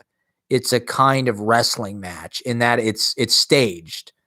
There's a table of, 4 kind of young women sitting right behind them in the restaurant. And so, I don't know, the whole movie, I'm thinking those are probably Annie Kaufman's friends or chicks he's trying to sleep with, because in Zamuta's biography, he talks a lot about how Andy Kaufman was just like, a very sexual guy and trying to sleep with people a lot, whatever, and sleeping with people a lot. So I'm thinking, okay, those girls are probably plants, and they sort of interact with them a little bit, and they become part of the movie, which does not happen in My Dinner with Andre. The movie's much more, so it becomes more about, but the illusion is that it's just videotaped and it's just this conversation that's sort of, so the craftsmanship was really in how they set that up to make it look like just this sort of improvise off the cuff thing where they're interacting with strangers, but really everything is kind of like, it starts out with this discussion about washing the hands and sanitizing your hands, which of course is very apropos for right now. But the idea being, I think Blassie is like, kind of germophobic or whatever. I don't remember. He carries napkins, and it seems like this innocuous detail, but when the movie ends, you see, okay, it was a setup for what happens later. And it's a good, it's definitely fucking well done, and I recommend it. But like all comedy stuff, it's a little puerile, and it's gross. It's kind of gross what happens. And it's staged because at the end, what happens is Bob Zmuda comes in. And anytime you see Zmuda, you're like, okay, this is fake. Like, it's a dead giveaway. I mean, people at the time didn't really know who Zmuda was, but now everybody knows. And that's sort of part of the joke too. I don't know. I'm not really that impressed by that kind of humor, that kind of like stunt humor and like pranking people, tricking people. I guess a lot of people do have respect for that, but the other thing I was thinking about was shaggy dog stories. I was reading the definition of what because I never knew what that was. People are always calling things shaggy dog stories. It's like, what the fuck does that mean? I guess a shaggy dog story is a long, sort of like winding, kind of like you're not really sure where it's going. Story goes on for a while and it goes here and there. And then it all leads up to a punchline that's just sort of like a koan. Like, it's not even that funny. It's just like, really? That was the whole fucking thing? And a lot of Norm's stories are kind of like that. Or Letterman, you got any gum? Tarantino, that a lot of his stuff feels kind of like, maybe not Shaggy Dog Story, but it feels like that, where it's just like he kind of leads you on for 10 or 15 minutes. And I'm talking about in his movies when he has characters tell stories. Like Christoph Waltz is like the master of like, the scene is like some 20-minute long monologue where you're not really sure where the fuck it's going. And then at the end, it kind of lands on some kind of weird, but poetic. It kind of resonates. Some kind of phrase that you're like, huh. I'm not sure what was funny about that, but it was funny because I don't know. It's funny because, I don't know, it's just funny. Like, maybe the joke's on me. Like the Aristocrats, right? That's like the Shaggy Dog, the idea being you can put whatever the fuck you want, you can drag it out, and then it lands on this phrase that's kind of funny, but it's also just like, what the fuck? And I did want to talk about Letterman. I've been watching a lot of Letterman, and also Norm's impression of Letterman. I know I'm all over the place. I've got an outline here. So I'm like trying to work all this shit in, and otherwise I would have just talked about theater school for 3 hours, which I don't know. I think it's cool to do different kinds of episodes and different kinds of thought patterns. So this one, it's, we're trying it with an outline. We're seeing how it goes. But of course, Andy Kaufman was he got slapped by Jerry Lawler on Letterman. And I think Letterman appreciates that kind of ruse and that kind of like, oh, there's something old fashioned about it. People that can pull pranks and sort of get one over on you. Like there was something about Letterman sent Conan O'Brien a horse or something, which like, that's kind of an old fashioned, I don't know, gag, or there's something kind of zen about it in a way. I feel like there's something kind of mysterious or ambiguous maybe about these punchlines. There's an ambiguity and a sort of enigmatic quality.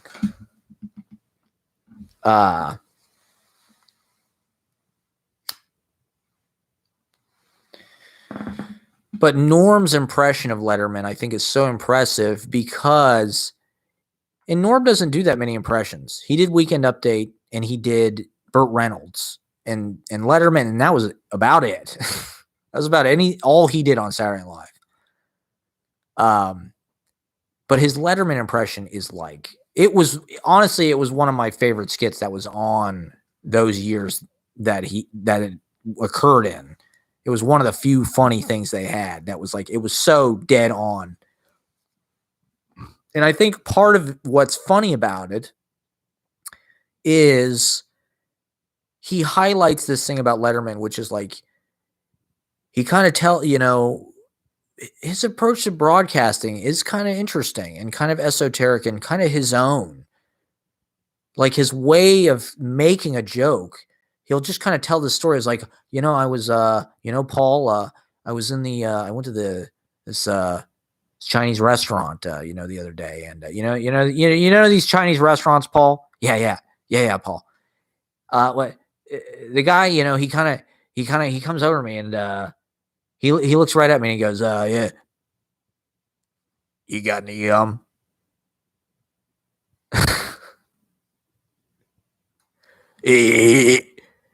you got any gum? And that's like, yeah, that is Letterman. I don't know what the fuck it is, but like, that's what he does, where it's like, he kind of tells these stories and he kind of invites you into his life. And then he'll find just some phrase that's kind of like, and then he just hones in on it and he highlights it and he repeats it. And he kind of, all his characters are all these like, kind of hillbilly, dumbass, like, yeah. He's always doing voices like that and shit. So it's like it's a subtle impersonation, and it's more kind of about the format. I mean, Letterman, he didn't really do a lot of other things, at least that I could tell when he was on his show. His show was really his primary kind of like presence. And part of what I find interesting about it that I didn't really realize is even though, and with a lot of these late night shows, you get the impression that they're just kind of stamping out the same thing every day. And there's no real variation. It's like it's always monologue, skit, guests, musical acts, done. And that's it. It's in their studio. And, to some extent, I mean, with Carson, it's like they never leave the studio. They never take the fucking camera out of the studio. They never go on the street. Carson really doesn't even have like prepared film packages. Carson, the whole show is live. He'll do like kind of a broad humor, almost like clown slapstick kind of, he's got his own particular brand, but there's no real film pre-packaged anything. It's all, whereas like Letterman, one thing that I've noticed is his show is constantly innovating and doing weird stuff. That was one of the things as a kid. I remember seeing reruns on E and being fascinated, first of all, by when he would throw the card and it goes into the glass and it breaks. I don't know what it is about that, but it is so memorable and it's so iconic and it never gets old. He literally did that, I think, his whole fucking career. I'm not sure if he was still throwing the cards at CBS in the end of his career, but I think he was.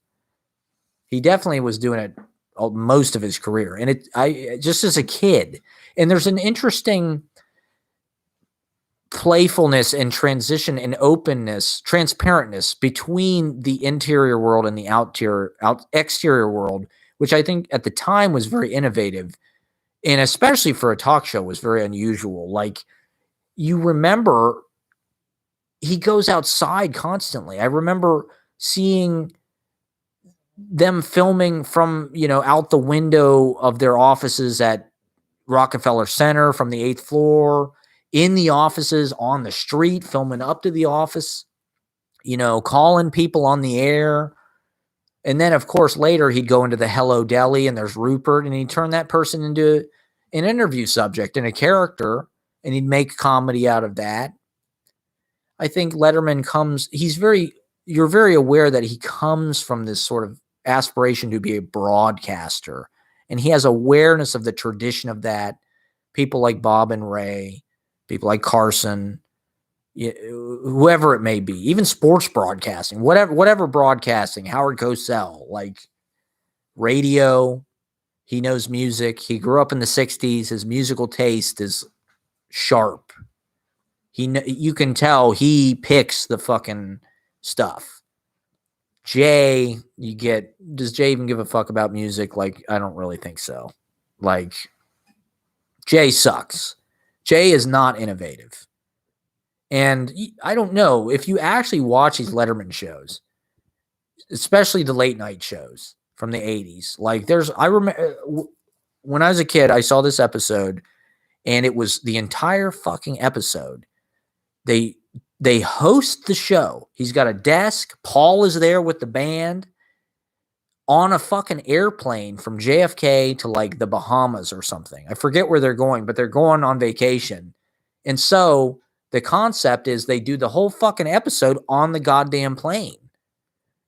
And I remember seeing this, I saw it in the 90s. It had aired in the 80s and being like, what the fuck is this? This is crazy. They're doing this fucking show on a goddamn, which, in 1984, whenever they did it, it's like, how easy would it have been to set that up? Like shooting video at that high of an altitude. And I don't know, like, it's a cool bringing the talk show into different contexts. I guess he did an entire episode from his house when he was waiting for his cable guy. They point being there's variation within the form.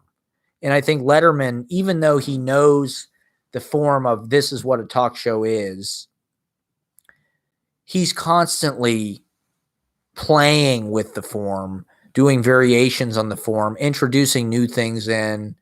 Like when they had Bob Dylan on in the 80s, he played 3 songs right away. They did a monologue, and then Bob Dylan played 2 songs. Then they had the guest, then Bob played one last song. And it was if you want to think it as a show, which like a talk show is similar to, like, let's say a sludge party or any event that you may have booked, with poetry, bands, movies, whatever. It's a show. Talk shows,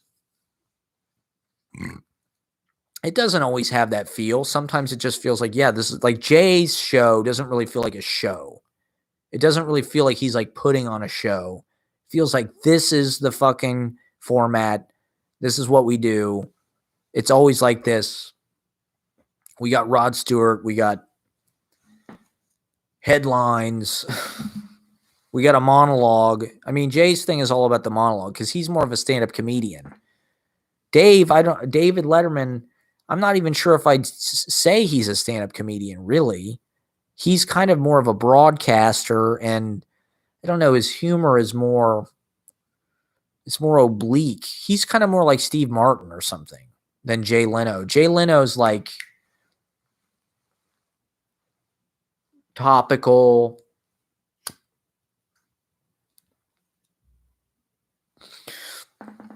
Like, this is some joke you can go in and use at work. The thing that really annoyed me about Jay Leno was the Monica Lewinsky scandal. That's when I was like, this guy fucking sucks. Because he just talked about it every goddamn day. And all his jokes were just blowjob jokes and sex jokes. And it's like, it's just corny, man. Like, there's no political subversiveness to this. It's just bland. It's just middle of the road. Trying not to offend anybody. Not taking any sides. Like Letterman, he'll use force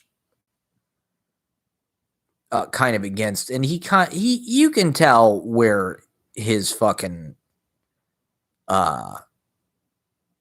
his sympathies lie to some extent. Like, I was watching an interview with him and Rush, right? He had Rush Limbaugh on in 1993. And to be honest, he was very polite. He's a good host, I think. I think that's one thing about Letterman, him being from Indiana. Manners are a big thing for him. I think that's something he had in common with Johnny Carson. Johnny Carson is also a Midwesterner, and they introduce themselves to everybody. Hey, how are you? Nice to meet you. Thanks for coming back. Thanks for being here. Like Jay, he's just like, he's just a schmo. I don't know. He's just a schmuck. I don't know. He's so fake.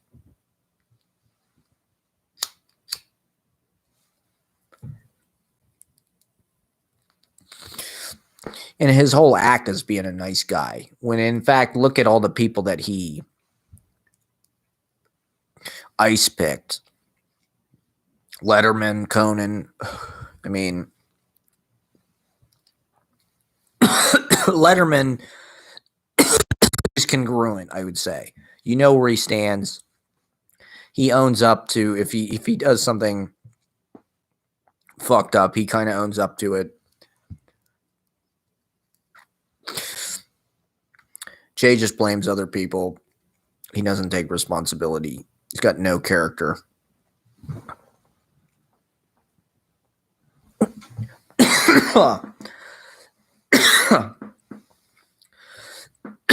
The other show I was watching, they did a special episode in 1987 that was totally dedicated to this guy, Harmon Killebrew, who was one of the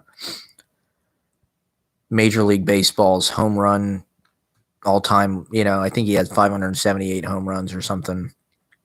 Not the most famous guy, but the whole episode was like themed like baseball. The studio looked like a stadium. They were giving away, souvenir Harmon Killebrew. I forget what they were, some kind of plastic thing. And it was like a whole hour dedicated to this guy. It was a theme show. They had him on. They had, this guy's got a car lot, so they talked about that a lot. Dave's able to bring in kind of real life. He's always having regular people on. Some 87-year-old woman that sings rock and roll, or an eight-year-old spelling bee champion. He brings in Middle America because he is Middle America. Jay Leno, I think, is from Boston, or I'm not exactly sure, but it's a little different. But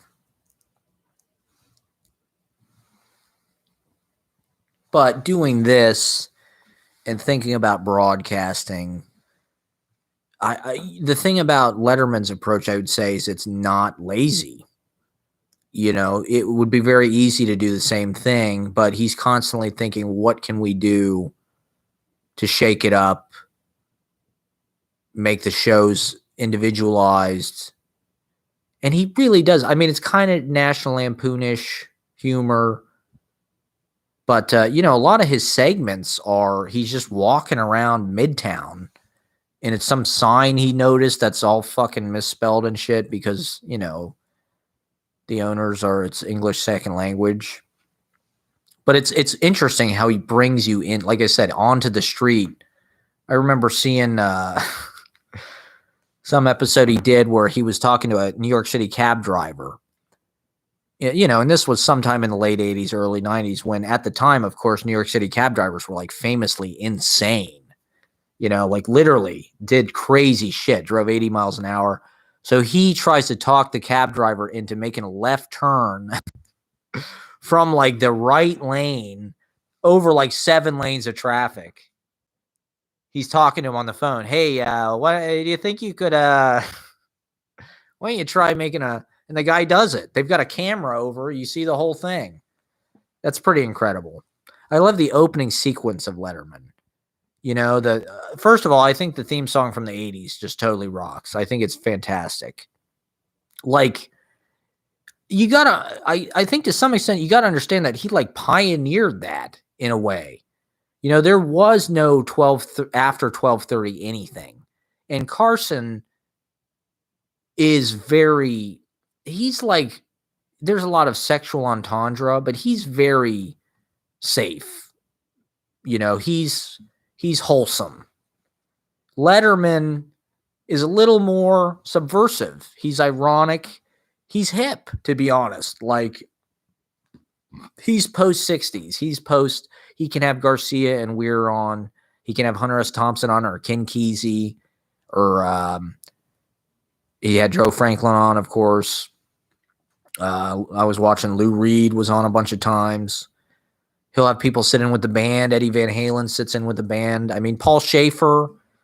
I like Paul Schaefer, but watching it now, I'm like, the music is a little over the top at points.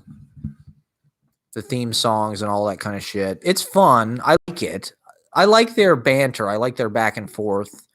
I was also watching a bunch of interviews with Letterman from recently because he retired in 2015. 6 years ago. Hard to believe. But now, of course, he's got a huge beard, like myself. So he's in the beard brotherhood. And he's got his own show. I haven't watched his new show yet. Maybe I should have waited to do this until I watch his new show. I think it's fascinating. He's had the whole career in broadcasting. 80s, 90s, 2000s, 2010, and now he's on Netflix, And it's kind of an interesting stripped down approach, it looks like. There's no desk, and it looks like real conversations. I'm not sure how interested Jay is in having real conversations. With Letterman, I don't really get the impression he's always trying to make a joke out of everything, necessarily. He's able to be smooth and confident about it. He never really seems like he's afraid or anything. There's something that's sort of like he knows what he's doing in a weird way. And his look his look is very, I mean, in the same way that Jay's look is very weird. They are counterparts, I would say, in a way. Like Letterman said, you have GM and you have Ford. That's kind of what they're like. They're kind of like Coke and Pepsi, you know. Dave's weird looking in the same way, that in a different way. He's got the tooth thing, and he's constantly smiling. His smile does not feel disingenuous to me, though. There's something kind of like comforting about it. I don't know. It's like it's like the beacon that you know that you're gonna move. You know, I don't really get the impression that he's grouchy or anything that much at all. I mean, he holds his own. I think sometimes he comes on strong and he has to like,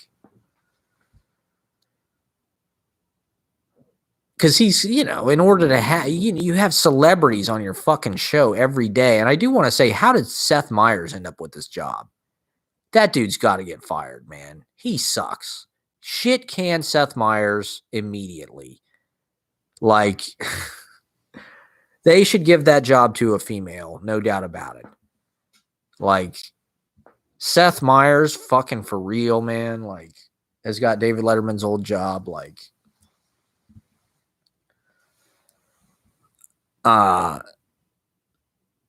stupid pet tricks. The thing where he jumps into the Alka-Seltzer. He's got the suit, you know. You can tell he studied television history, Steve Allen, Ernie Kovacs, shit like that. And the other thing I want to talk about, fucking Chris Elliott. This is how I got into the Letterman thing initially. Was I just, like I said, I've been trying to find things that my mom maybe like that I can watch that aren't necessarily Grateful Dead concerts. And so Chris Elliott, of course, all moms like Chris Elliott. Any smart mom likes Chris Elliott. Cabin Boy is one of the classic films of all time. And Chris Elliott is a comedy fucking, I mean, I don't want to use the word genius because I don't really think that's what it is. He's just like blasting light. Chris Elliott just brings so much fucking, and he's fucking sharp, and he knows exactly how to play. Like, there was something where he turned. Oh, Dave, really, Dave? Is that all? You know, he turned in the scene and it was like so perfect. It was exactly what the scene needed. Like, he's so playful and he's so fucking funny. And his own. So we were watching Get a Life. I want to watch more of that. If you've never seen Get a Life, Chris Elliott's sitcom featuring the REM song Stand, also a masterpiece. I've been trying to get into REM. I think REM might be one of my new favorite bands. I really like REM. They have a song about Andy Kaufman. So maybe that's just my vibe. It's sort of like late 80s. I guess that's dad humor too. Get a Life. But Letterman's in Cabin Boy. It's like, I think it's the only movie he's ever been in. He's in Chris Elliott's movie. You know, you get the impression he doesn't give a fuck about that at all. Like, he does not want to be an actor. Like, he likes doing a talk show. He likes, and he does it his own way. He brings his ideas to it. But Chris Elliott does Marlon Brando. May I be so bold? He's fantastic. I was thinking, well, part of the reason I got on this was this Bruce McCulloch song, These Are the Daves I Know, I Know. Bruce McCulloch was on the show Kids in the Hall. And now I know I'm all over the place. But if you've never watched Kids in the Hall, that's also something I want to revisit. It was my favorite show when I was in high school and I wanted to be a stand-up comedian. Not a stand-up comedian, but when I wanted to do comedy. Let's just say it like that. I wanted to do comedy. I don't think I want to do comedy, but I think I might have more success doing comedy. The plays that I really got great reviews in were comedies. But there's a song, These Are the Daves I Know, I Know. These are the Daves I know, I know. These are the Daves I know. These are the Daves I know, I know. These are the Daves I know. And I totally recommend this Bruce McCulloch album. It's on Spotify. Shame-Based Man. He's my favorite kid in the hall, no doubt about it. Bruce McCulloch. He wrote the Doors skit. I'm a fucking Doors fan. No bass. He's my hero of Kids in the Hall. But the name Dave, and what does that mean? Think about the Daves that you know. Meditate upon the Daves that you know. That's an assignment if you find yourself. I mean, the Dave, what does that name mean? Dave. I think it's kind of a cool name. I want to like Daves. But my stepdad was a Dave. I didn't really like him that much. He wouldn't have been like a bad guy to just like hang out with necessarily, but like having him for your stepdad. You don't want Dave for your stepdad necessarily, you know. Although David Letterman really seems like he loves his son a lot. His son Harry, he talks about him a lot. And he had him very late in life. So I think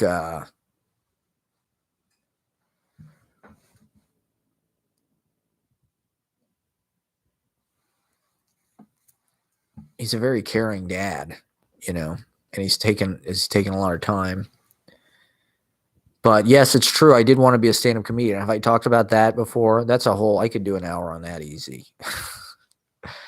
In 7th grade, I think I mentioned it, but it was a very serious thing. I mean, oh God, have I told this whole story? I don't want to tell it again, but maybe I should. Maybe that's just the way this works. I remember one night, literally, I read this article it was about Jim Carrey. And it was one of those things that did feel like it was like sent to me or something.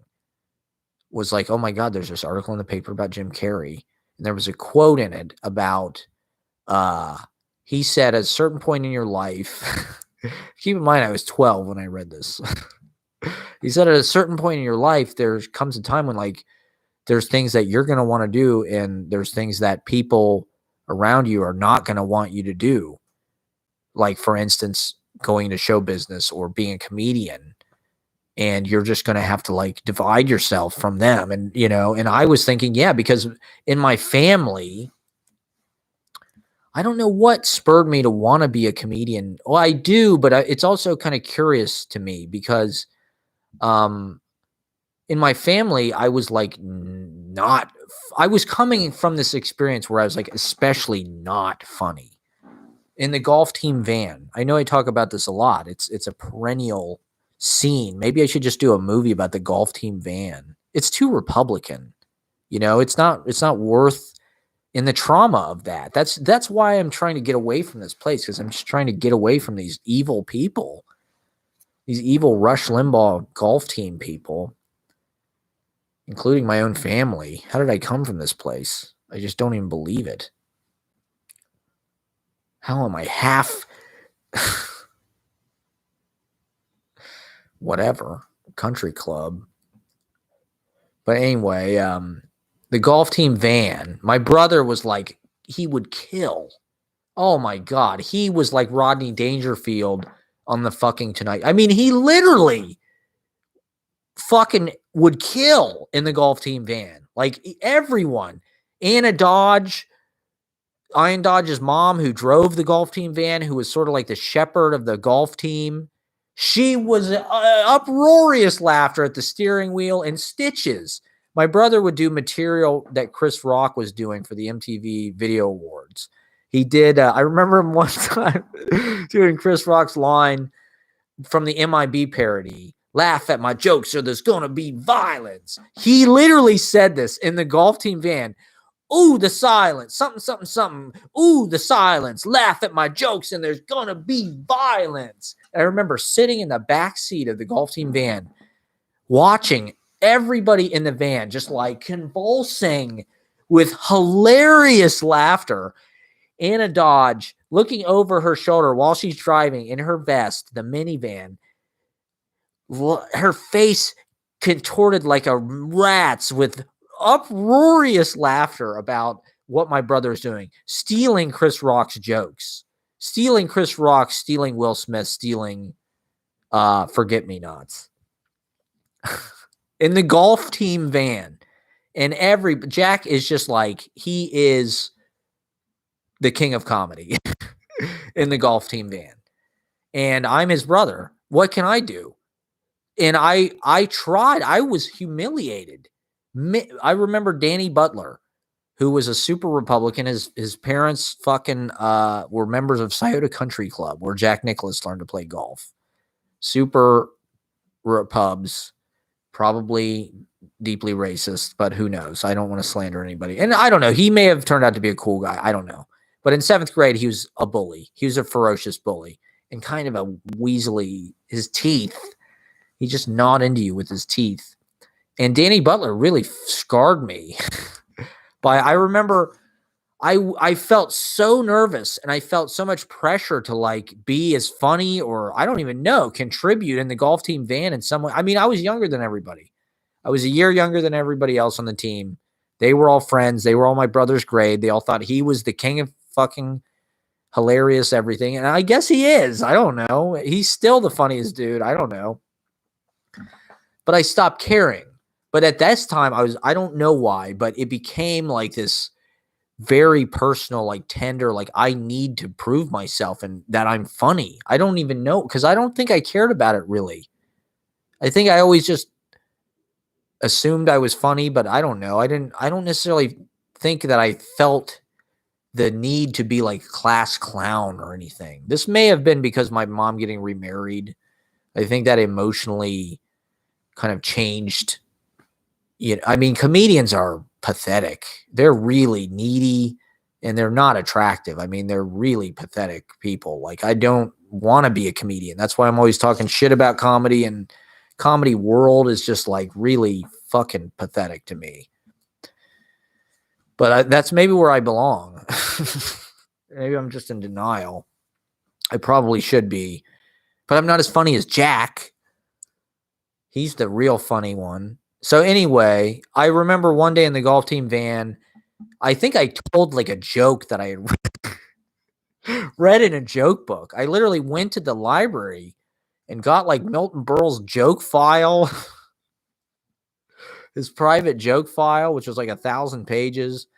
There was this book, The Comedy Central Guide to Comedy, which was totemistic. I mean, it was seminal in my life. Really, it was a great book, to be honest. It talked a lot about a lot of different. Talked about Todd Barry, Leno, Letterman, SCTV, Dr. Katz. There was a lot of good shit in that book, to be honest. Even though it was like a book from a Viacom based on a fucking cable channel, like how fucking perverted. Then there was Richard Belzer's book about how to be a stand-up comedian. You'd go to Barnes and Noble, and this was the 90s when like being a stand-up comedian was like you had to go to the fucking Funny Bone open mic night. It seemed like incredibly imposing and scary and like a real profession, like you could make it or something. You had to be a pro, not like now where it's like everybody does this. Like no one is scared anymore to try it because we've all been soaked in television and stand-up comedy culture our whole life that like it's just a normal fucking motive. It's how everybody sees life now is through this like observational humor technique. And it's like, it's so fucking stupid. But anyway, in the 90s, you go to Barnes and Noble and they had How to Be a Stand-Up Comedian by Richard Belzer, or like, just weird books about how to do it, write material, write it on note cards, practice it, get a tape record yourself.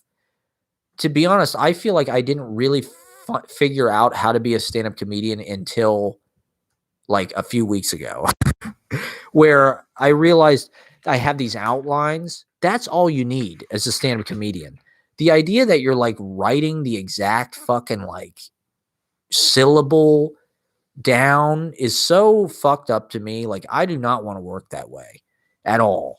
Like, I think that's how most comedians work now. And there's like a rhythm to the way that comedians tell jokes. I was walking to the store the other day and I went up to the checkout lady. And so I have this candy bar. And I said, how about $1 million. It's just like, I don't know. It's just like, it's this cadence that everybody fucking does. I don't want to do that. I want to just, it's like if you're doing jokes with your friends and shit, are you really going to go in with some kind of preloaded? I mean, I guess that's what you have to do if you're going to be on TV or whatever, but I just want to riff, baby. I'm a riff master. It's jazz. I'm playing jazz here.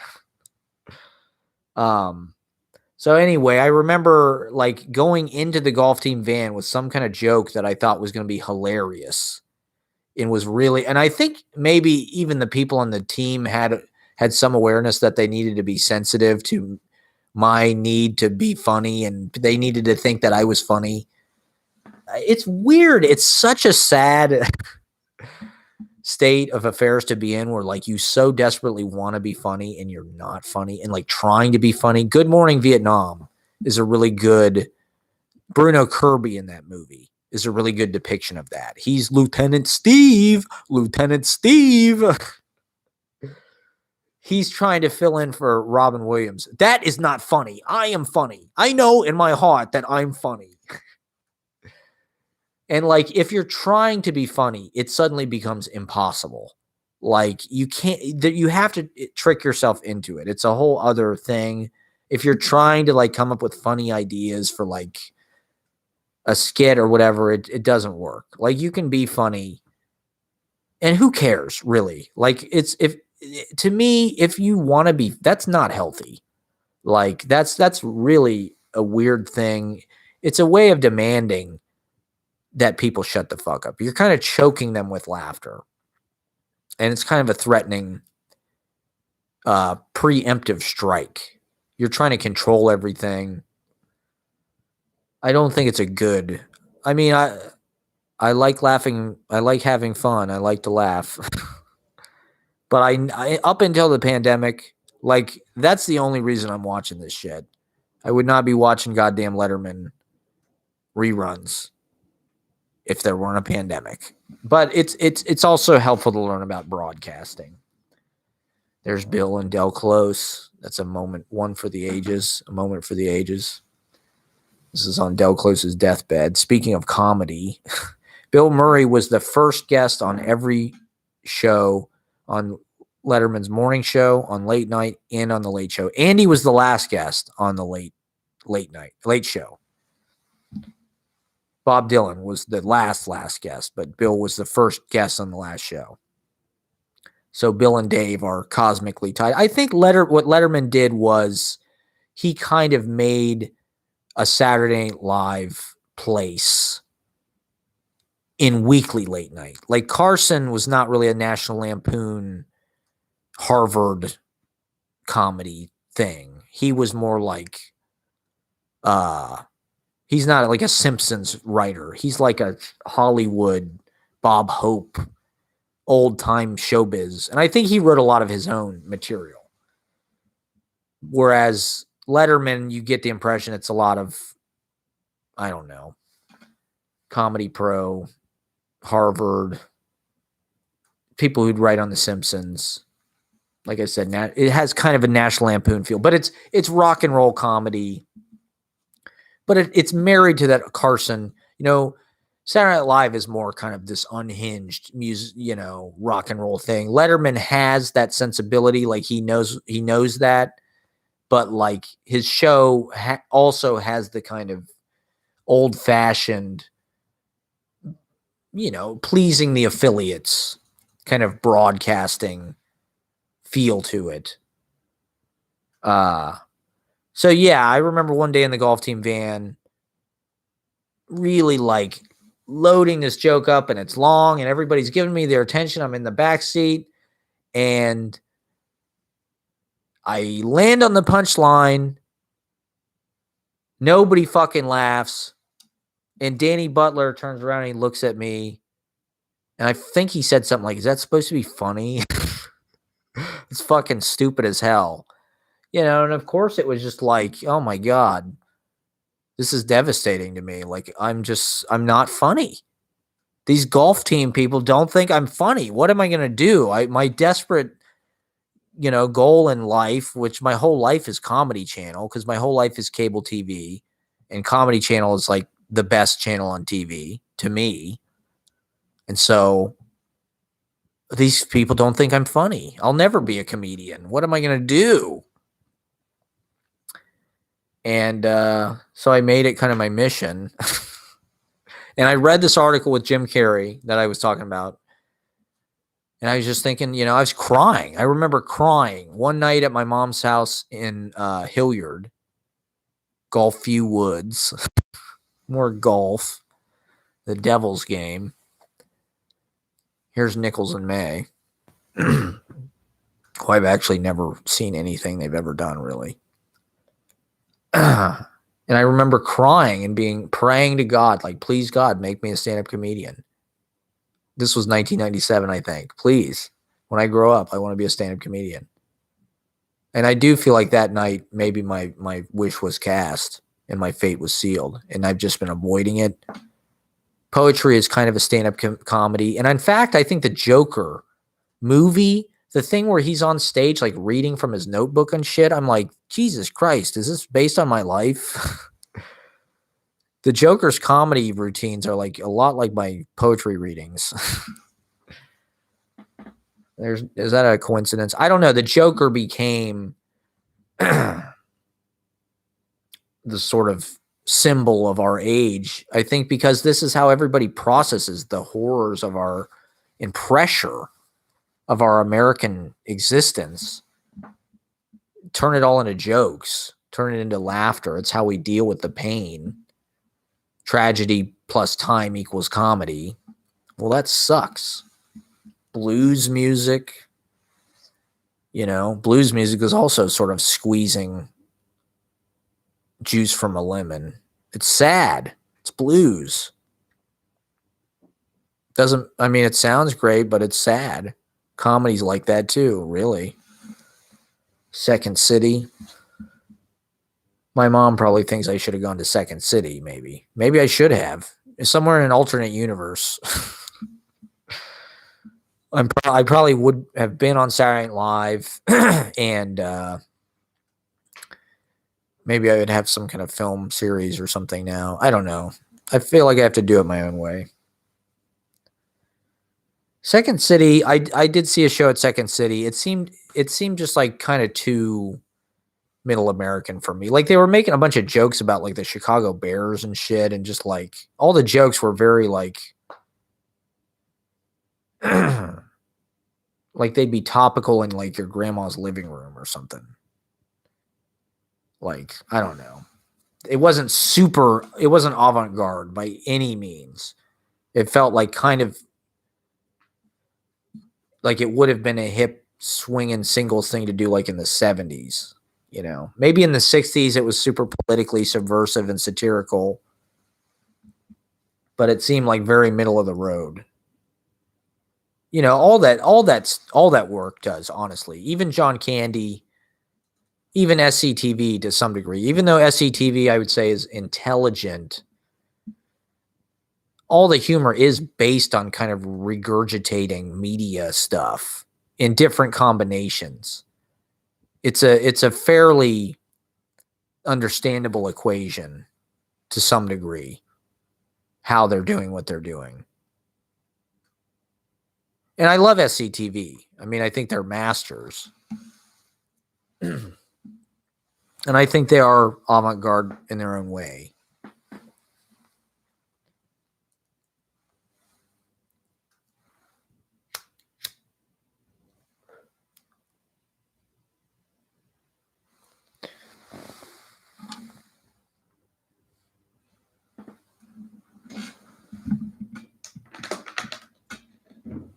You'll get nothing and like it. My dad and I were talking about Caddyshack, speaking of golf, the other day. As we always talk about Caddyshack. Caddyshack is one of the greatest movies ever made. It is what it says it is. It's a Caddyshack. It's shaggy. It's rough around the edges. It's ramshackle. It's rowdy. It's tumultuous. It's tawdry. It's Caddyshack. it's like, it's the Bad News Bears. It's blue collar. These are the people who have to work for a living. So they're all rock and roll, like Rodney Dangerfield and Brian Doyle Murray. They're not the upper crust rich people. So there's a lot in Caddyshack. There's a lot going on. But the zen of Caddyshack, the no.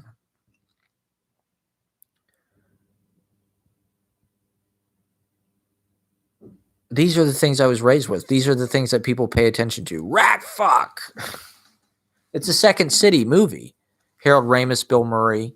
But there's different strains of comedy. That was one of the things that it's like a Marx Brothers movie in that, like, Groucho kind of does one thing, verbal, intellectual, kind of poetic, one-liners. He carries a lot of the story. He's the oldest brother. He's the kind of leader. Chico does, ethnic accent. Him and Harpo kind of team up a little more. They can kind of, be a pair.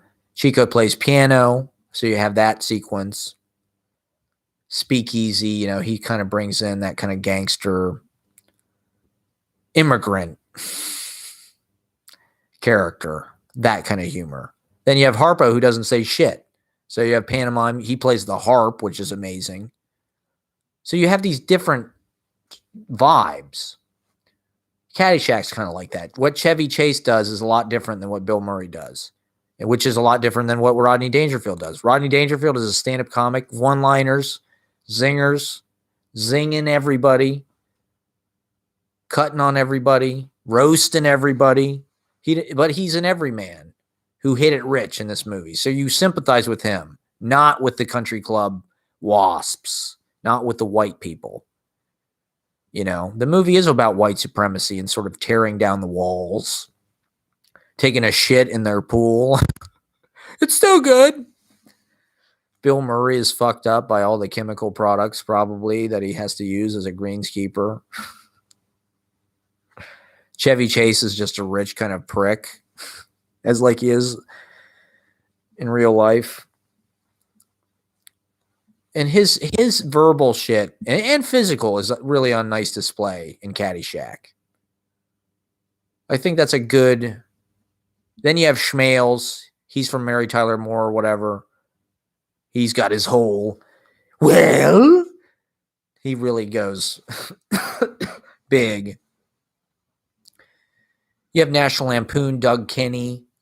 So you have the satire and the kind of, bawdy, sexy, lacy underall, rock and roll thing, drugs, smoking weed, nudity. Hey, you scratched my anchor. Like it's a garage band. It's Louie Louie, We're blowing up the golf course. Fuck you. They should do another one on Trump. I need to revisit Caddyshack 2. That was the thing. Okay, so that was the thing in the golf team van that I did that they did think was funny. Was I did this impression of Jackie Mason, who's in Caddyshack 2, and I'd like to bring this back. I'd like to do this. They did think this was funny because they made Caddyshack 2, which I'm pretty sure Harold Ramis was not involved with in any way. I don't know who directed it or wrote it, but it's weird because it's almost like a precursor to the remakes that you have now where there's things about it that are almost like remake, but it's also a sequel. Like it's kind of the same movie, but it's kind of different with different people. Caddyshack 2, I think it's still Bushwood, but instead of Rodney Dangerfield, they get Jackie Mason, who is not as good. I gotta say. And instead of Chevy Chase, Chevy Chase is in it. Of course, Chevy Chase they could get to come back. But instead of Bill Murray, they get Dan Aykroyd. And he does kind of the same exact character. He even does a stupid voice and shit. But he's not as good. He's terrible. But it's kind of funny in the way that it's terrible. Because it's really just loony. Instead of Danny, they've got Jonathan Silverman and a young ingenue. I forget who she is.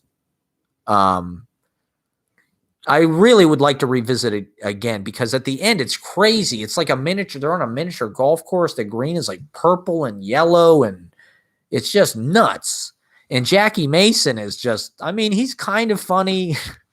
So he does the na na na na na thing. So in the golf team van, they would always try to get me to do Jackie Mason, and my Jackie Mason impersonation is as follows. This is Jackie Mason in Caddyshack 2. And on and on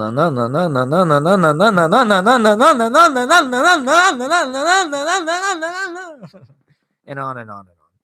That's basically it. He does na na na. Hey, what do you want? I'm Jackie Mason. Oh, na na na na na na na na na na na na. I'm doing na na na. You want me to do na na na? I'll na na na na na na na na na na na. You want na na na? I'll do na na na na. So that's my Jackie Mason. See, I don't know. Stand-up comedy, I hate it. Why am I doing this? It's just another part of life. It's just like playing music. And I don't know, it does have impact. Like I'm watching Letterman and I'm thinking, is he going to get intellectual? Is he going to get, when is it going to get deep? Or does it get deep? Or how does it get deep? And I wouldn't say his show is not deep. His show is deep. But like, it's not like some intellectual chat fest. It's the conversation is punchy. I mean, they've got a fucking studio audience and shit. I'm curious about his more recent show to see if I'm sure it's more like a disc, of long conversation and they go deep in things. It's something Howard Stern's been getting more into too. Of course, he does these long interviews with people. So I think Letterman is sincere in like he likes people. He likes talking to people, finding out about people, getting to know people. I think he's genuine. I don't think he's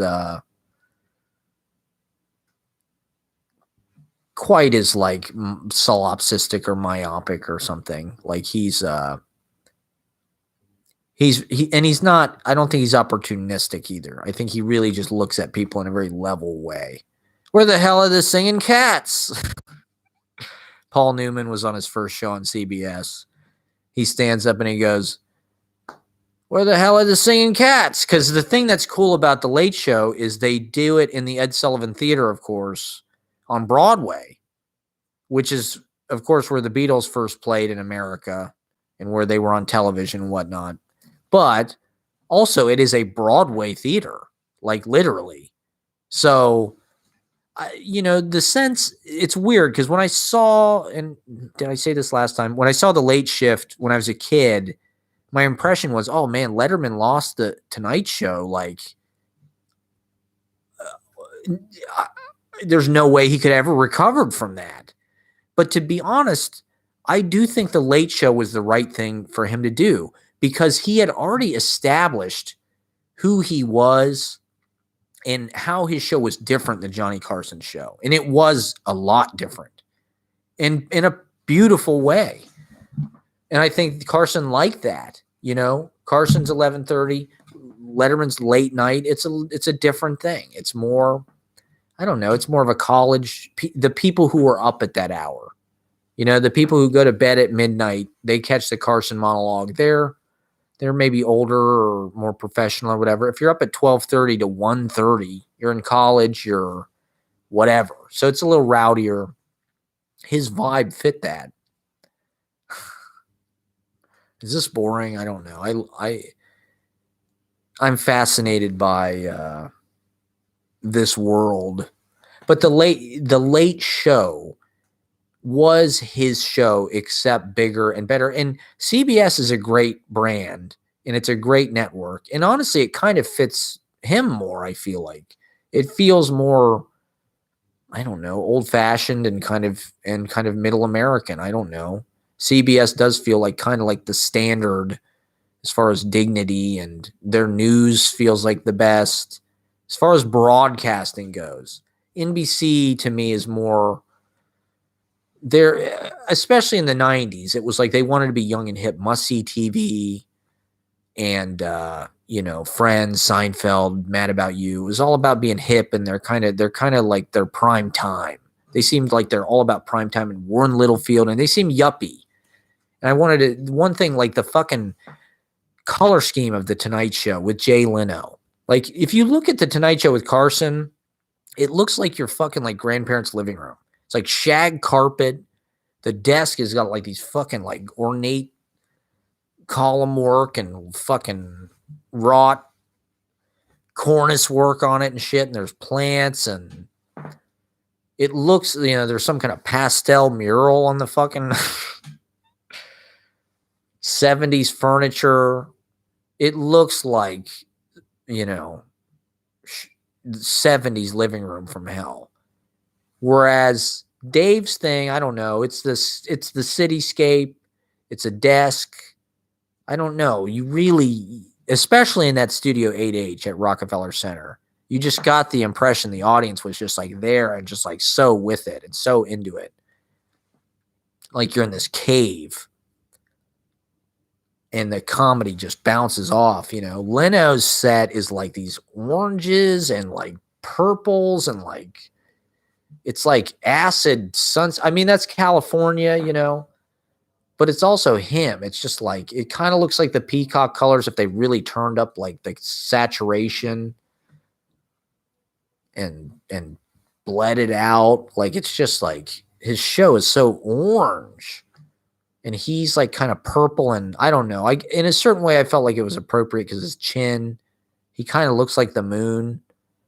So I'm like, okay, maybe he should host the Tonight Show. He looks like the moon.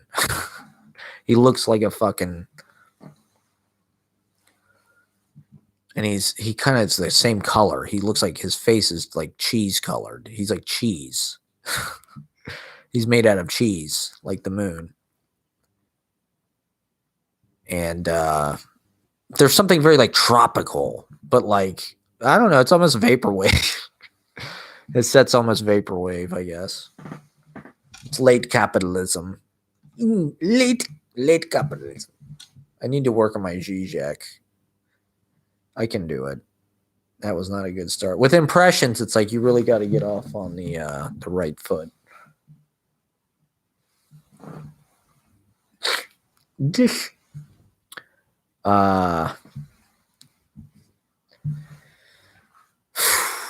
So yeah, then I started to get into comedy more, and I think one of the first comedy specials that I got from the library was this Carlin special from the Gulf War. It was the special he put out on HBO talking about the Iraq War when it was first starting, and Bush.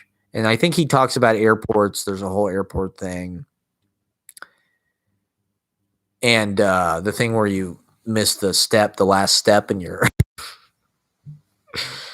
But he also has, and this was totally out of the blue, I had no idea. And when I saw this, it really it was kind of like a gut check. It was kind of like a sobering kind of punch in the face or something, where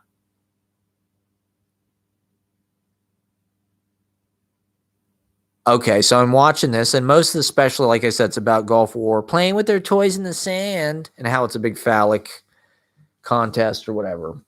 And then, out of the blue, he starts talking about golf. And he just destroys golf. I mean, he just lays into it in a perspective that I had not heard about how it's an elitist sport. It's for rich people. It's huge waste of land. These golf courses are horrible for the environment. They take up huge waste of land. And, I forget everything exactly he says, but basically that it's for rich fucking white people who are lame. And it really like traumatized me. I mean, when I saw it in the living room, I was like shook because I was obsessed with golf in 5th, 6th grade until I saw this comedy special. I was like, golf, I'm going to be a professional golfer. My dad loved golf. We'd play golf practically every fucking day. And I was having these problems with the kids on the golf team, and I really didn't understand it.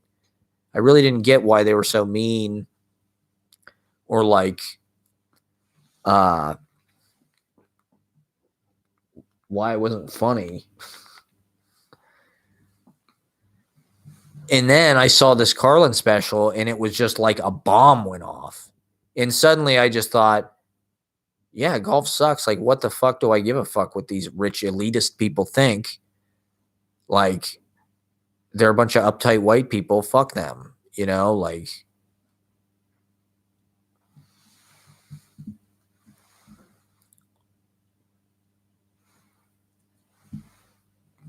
and it changed my life as far as golf went from being my obsession and the thing I love to do and couldn't wait to do to being something that I couldn't stand and couldn't tolerate doing at all, but had to. And it just totally changed my opinion of it and of golf and everything. And so then comedy became my number one thing. From that point on, I said, fuck golf. Fuck these elitist bastards. I'll be a comedian, truth teller like George Carlin, who's sort of a beatnik figure, you know, in a way.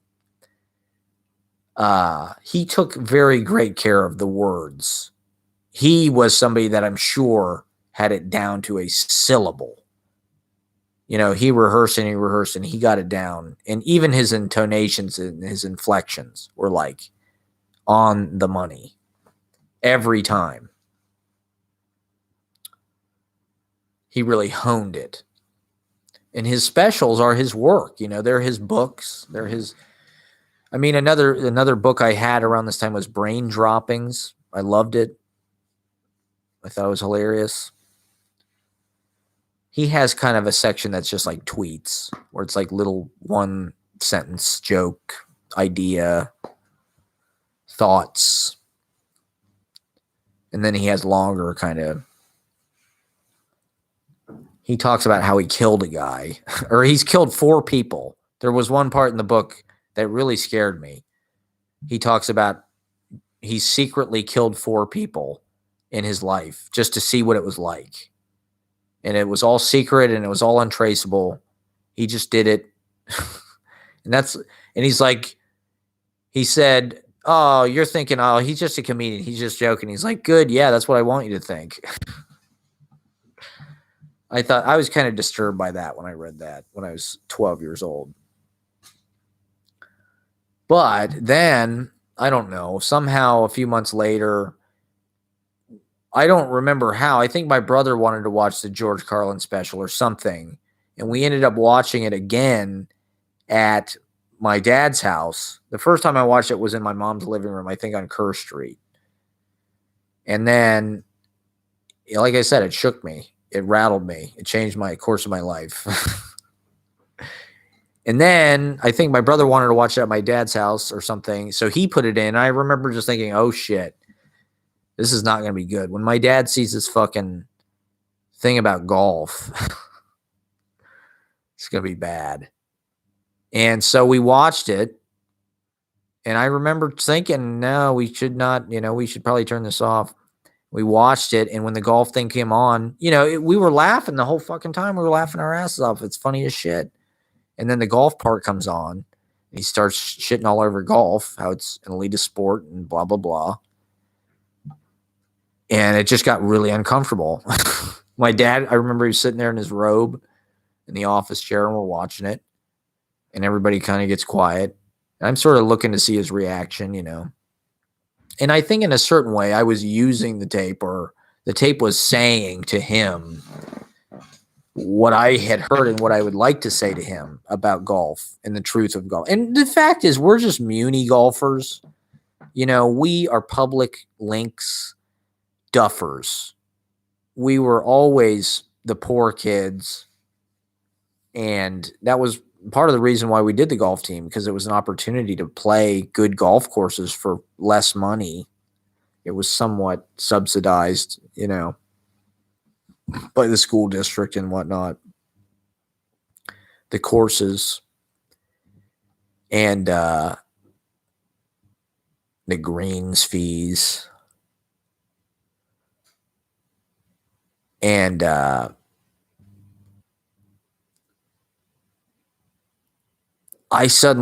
had even posted in a class way. But, these kids had hurt me by thinking I wasn't funny or making fun of me and blah blah blah. So like to suddenly have this ammunition about against them and this other place I could go where I was like, no, I don't want to be like these golfers. George Carlin's right. I want to be, a truth telling orator like him, clown maybe, uh, stand up, whatever, and tell political truths, tell social truths, call truth to power, be hilarious while you're doing it. He does physical comedy on stage. He's kind of a pantomime, of course. His physical work is great. But I mean, it was, and then okay, so when the bit was over, the golf thing, and the tape was over, my dad was kind of sitting there, and he just goes, or maybe it was a few days later. He's like, he's like, you know, it's cool when he is making fun of this or that, but when he starts to go after everybody, it just gets kind of, I forget what he said, kind of mean, or it gets kind of, it's like, oh yeah, because he made fun of golf. And I don't know. I mean, like I said, I had to continue to play golf, and I still play golf. I mean, I played golf a number of times this year.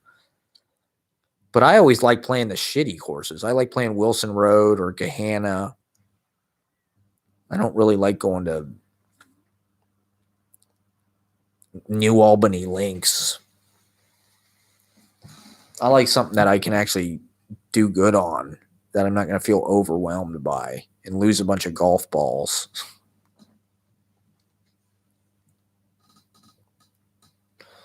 So I started getting more into comedy stuff. Started writing, routines, jokes. I tried it all. Skits, little TV shows, recorded. I had like a tape micro cassette recorder, that was designed for lawyers or something to dictate things. A dictaphone. I had a word processor, typewriters. I'd type up my scripts.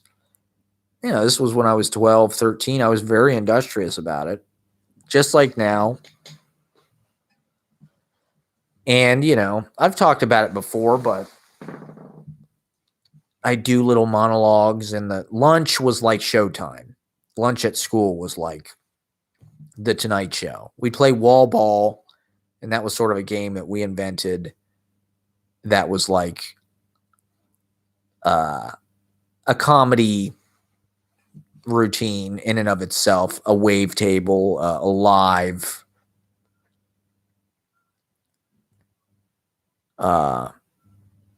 free improvisational comedy, physical, energetic, all the nerdy. I mean, Letterman's audience is probably mostly nerdy dudes, I imagine. Toxic masculine dudes.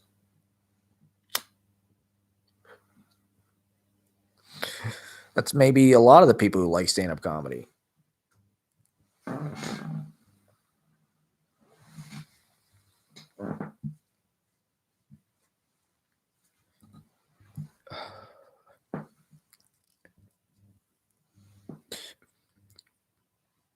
To me, poetry, it's just a spectrum. It's all the same shit. It's all just getting up in front of people and talking into a microphone. But with poetry, I would like to hit somewhere in between. Like I don't want to do jokes, and I don't want to be funny. I wish that I could do readings and make it natural and flow in a spontaneous, we're all together kind of way. Maybe like Dr. Eziaba Irobi. But it's easier to do that like this, with just the kind of discursive, improvised oral.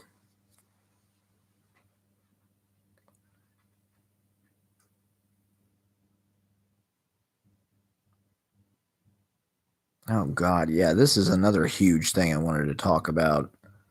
This is something I definitely want to get in. Stay tuned later. We're going to be doing, once again, the Frankly Fabulous karaoke. I mean, nobody's watching this, so I guess it's pointless to do this, but we're going to be doing the Frankly Fabulous karaoke extravaganza, a musical autobiography and song. All my favorites will be taking requests. God. I mean, this is just a whole other can of worms to get into. Is this idea of, and this is sort of related to comedy stuff, but not really. You know, in no way, shape, or form has any of my energy have been that focused on trying to do comedy in any way. I would say since probably 2000, and the last time I really gave a fuck about like being funny or being class clown was probably like 1999 or something. Like, I really, it's such a dumb thing to like, oh, I want to be funnier than everybody else. Like, who fucking cares? It's a disease. It's a survival mechanism. It's a way that you maintain your balance amongst all the fucked up shit that's ever happened to you. But one thing I do want to say is I think comedians and musicians are the same. I think even though comedians come off as being like needy and nerdy and gross, musicians are the same exact way. It's just what they do, they look cooler. When musicians are up on stage, they are made brilliant and larger than life by this instrumentation and the implementation, the enhancement of that, the artificial enhancement of loud amplifiers, rhythm, good sound, good tone, cohesiveness. They're made that can hide, and that can kind of like, I don't know, elevate somebody. It seems they can look cool. It's like winds. It's like a wind machine, you know. It's like it's all of a sudden there's a fucking wind in their hair because of the music. And so they seem like they're these really cool, you know, when they're singing, their voices might be powerful. They seem like they're these really like finished, confident, deity kind of human beings. And then you meet them off stage and they're just insecure, nerdy schlubs. That's my experience. When you hear them talk, it's all just an act. Comedians, they always seem that way. They always seem like these neurotic, even though they're wearing clothes that makes them, okay, that guy's clearly an entertainer or something. He's clearly different. Musicians do the same shit. The clothes and shit are supposed to make them like separate from regular people. Like, oh, those people are clearly in a band. They're clearly musicians. Look how they're dressed. Look how rock and roll they're dressed. But they're just nerdy, neurotic dweebs like the rest of us. That's my point. Jerry Garcia, you know, he's just a dweeb. He would admit it himself. I mean, he's cool, but I don't know. Musicians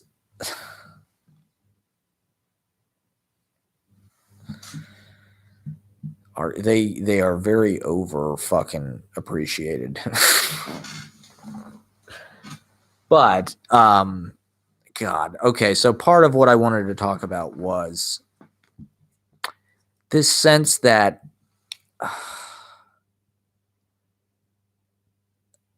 drunken master, or there's sort of a wavering, like my mom is constantly not like testing me, but like she's constantly evaluating, you're correct or incorrect. You know, you either know the answer or you don't know the answer. You pick the exact right thing. And this is something my dad even said yesterday. Is like, I don't know if he was saying this to me for a reason, but he was like, it's important to get things exact. You know, like that as much as it's important to do this or that, it's important to get things exact and to do it and it's weird because I do feel like with poetry, and especially over the past 10 or more years, sitting at a notebook and writing or attempting to write poetry for multiple hours a day on average, what I felt like I was doing was sort of unstitching the logic and unwinding and undoing the kind of tightness of the demand for not necessarily like getting the wrong. You don't want to have like an inexact word. You want to try to get the exact word to say, but sometimes you want to bounce off the exact word and say something that's like sort of a mirror that's not the exact word. That's sort of, like you're constantly trying to like part of it why you're sitting down to do this is because you are trying to like outwit your own typical thought patterns and sort of come up with some illogical, unthought of sentence or combination of words or idea or syntax. You're trying to do something unusual. You're trying to do something different. And okay, like I remember in art class, our art teacher, Doc, one day he told us, what differentiates an artist is, out of 100 people, if I asked you to paint like this house, 93 people or whatever would all paint from the same sort of point of view. And then out of however many people, there'd be one person that would find some oblique, angle on it or take on it and do it differently than everybody else. Now, I don't know if that's true necessarily. I don't know if I agree with that, but it gave me the impression like Picasso, right? Like, okay, his vantage, the way that he sees things through his paintings is different. So to some degree, the conclusion that I took from that, well, if you think about what the average person is going to do, what the correct answer is, and you do something different and you find a different angle on it, you find your own angle on it, then you are more likely to come up. That's like more artistic. That's more, you're creating something new. To me, it is about variety. That's experimentation, charting new territories, trying new things.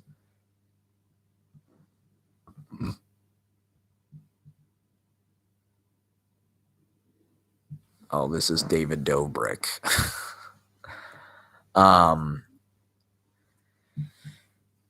So, okay, or also another angle on this. Okay, like mishearing. A lot of the poetry that I admire, the techniques that I learned in New York was you can find something new, original, something more kind of interesting, more kinetic, something that's going to inspire more kind of brain activity and invent something. You're inventing something. If you mishear something, if you're in public and you're hearing people talk on the bus or you're hearing people, I mean, that's what I used to do to write. I loved sitting on the bus and hearing. The more conversations I could hear in one place, the better, because then I could listen to everything and choose the words that I wanted. So I could use the rhythm of this person's sentence. If this person's, you'd hear the sentences combine. It was like a collage in the space. It was like a natural, collage in that you'd hear half of this person's sentence, half of that person's sentence, quarter of this, and they would all combine to make a new original. And so with a lot of my writing, I do feel like I'm just trying to resist cliche.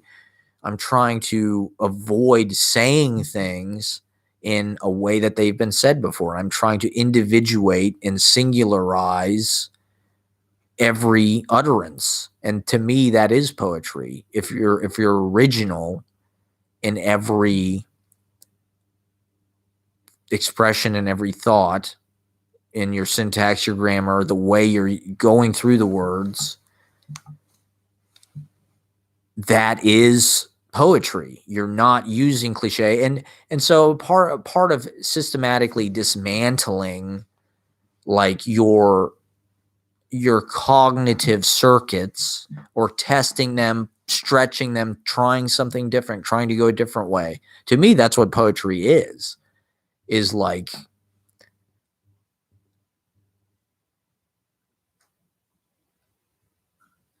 I don't know. It's the place that takes the stuff that nothing else wants. You know, it's where you go when you don't fit. Like David Bowie's got some video on YouTube about artists are by definition dysfunctional people. I mean, that's how I feel around here. I feel like completely assailed by the natural circumstances, just like constantly. I just have to get out.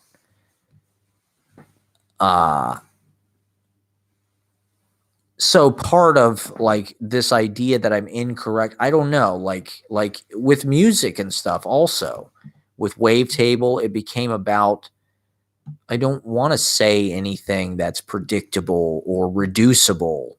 I want to say things that are irreducible and evocative and beyond. You know, they're right on that liminal space where like you can comprehend them. They inspire you enough to search for meaning and give you meaning, but they can never be reduced to something platitudistic or cliche or overly simplified or not that smart.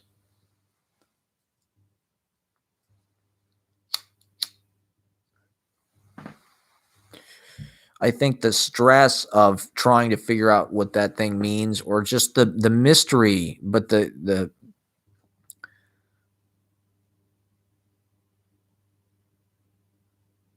vivid mystery, like the enticing mystery, that's what makes the striving for that, the action for that, the challenge of that. Like, you know, especially with phones, it's like I can look up any goddamn thing. I can see what the correct anything is on my phone, as far as like information. And well, the other weird part about this is, I don't know, part of it is a confidence issue. And I've always felt like people don't really trust my answers a lot of the time because I'm not necessarily putting that much confidence into them. But, and I don't know, a lot of times I feel like a dumb person. I feel like when people are just asking me like very like run of the mill questions or factual questions, or I don't know, I haven't spent that much time learning things, to be honest, as far as like maybe that's part of my own laziness. Part of it is I just feel like I want to go through life with unladen. I have to. I'm like a fucking swallow, you know, like I have to go. I'm like an unladen swallow. I can't take on that much extra weight or I'll sink.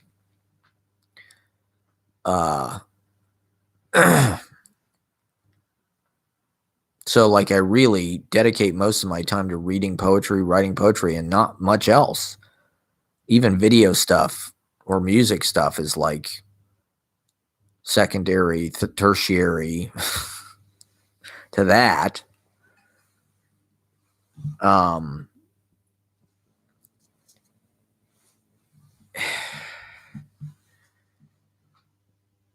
I don't know. To me, to some extent, poetry is about being incorrect, and making that a possibility, that negative space.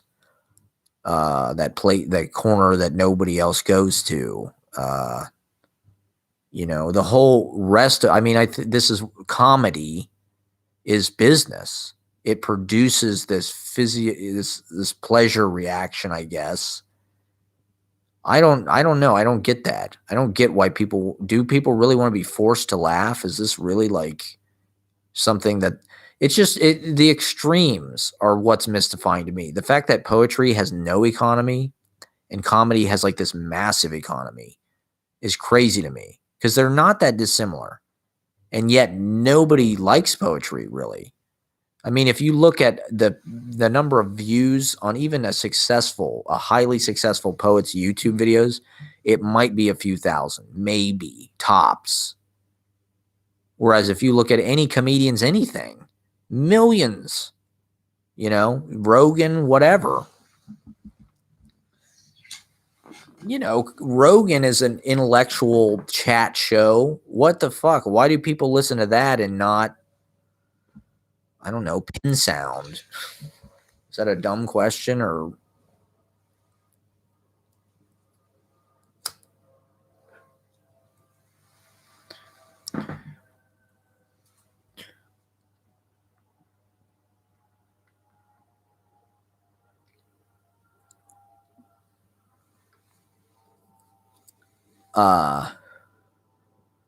So I don't know. It's also, I don't know. It's a sort of a protest against, this is my dumb way of framing it. Okay. Me being who I am, whatever, I'm a pretty eligible, profitable source for this economy. If I had a job, if I decided to be a productive member of society, do things correctly, be a part of some institution, and figure out, first of all, I feel like I'd have to systematize my thinking and my writing in a way that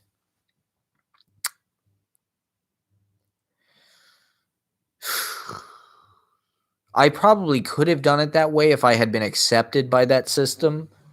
I don't know. It's hard to say.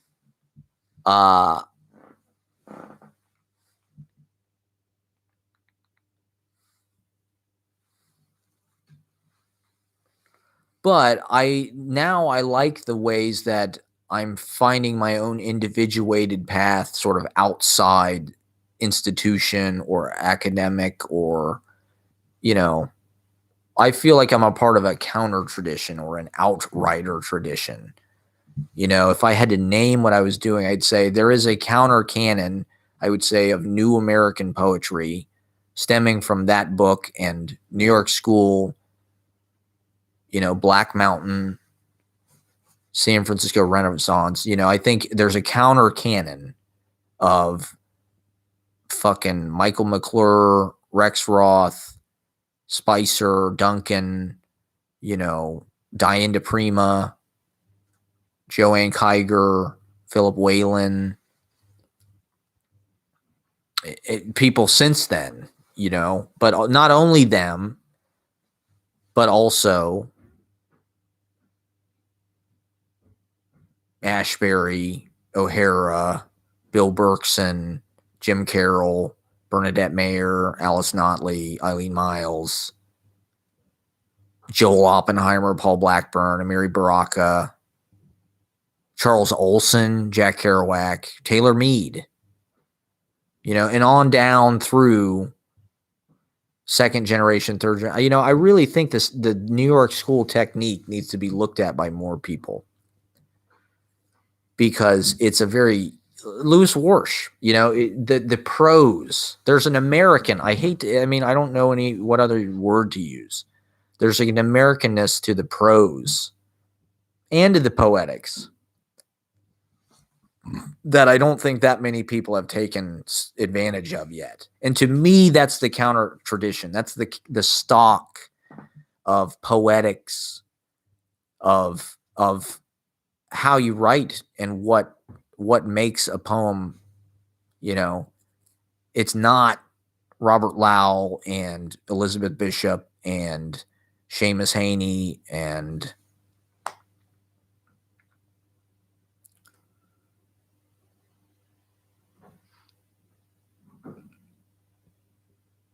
Who else is in that club? I don't even know.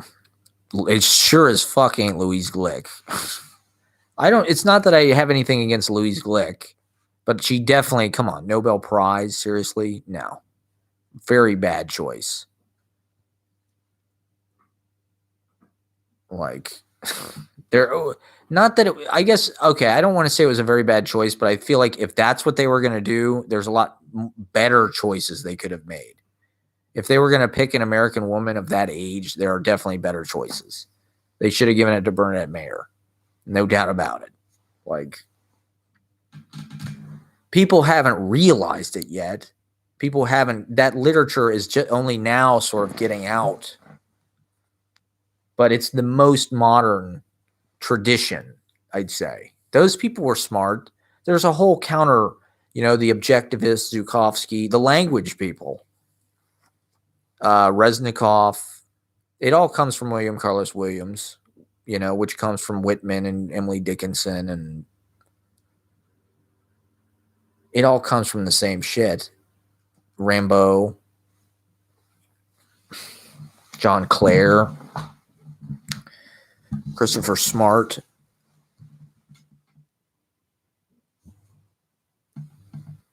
John Donne.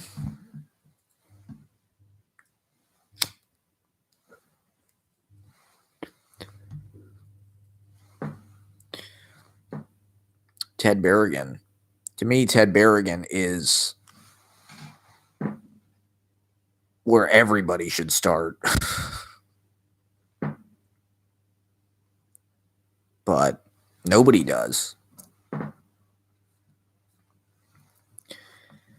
It could be show business. It could be big money.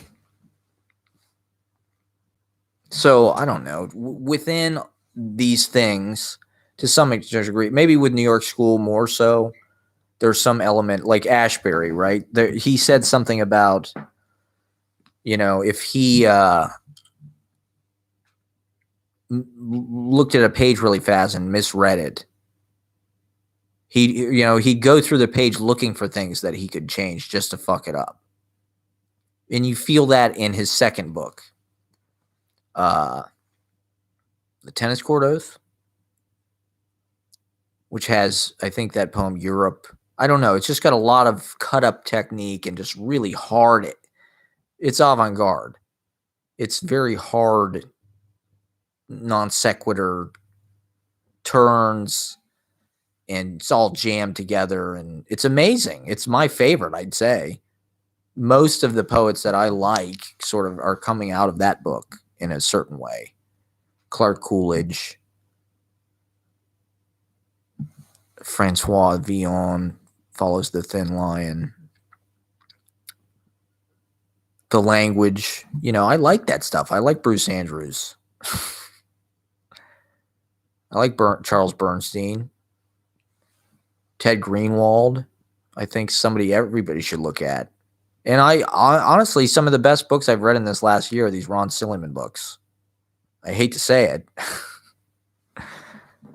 but I think those are fucking good. I'm very lucky to have gotten them, to be honest.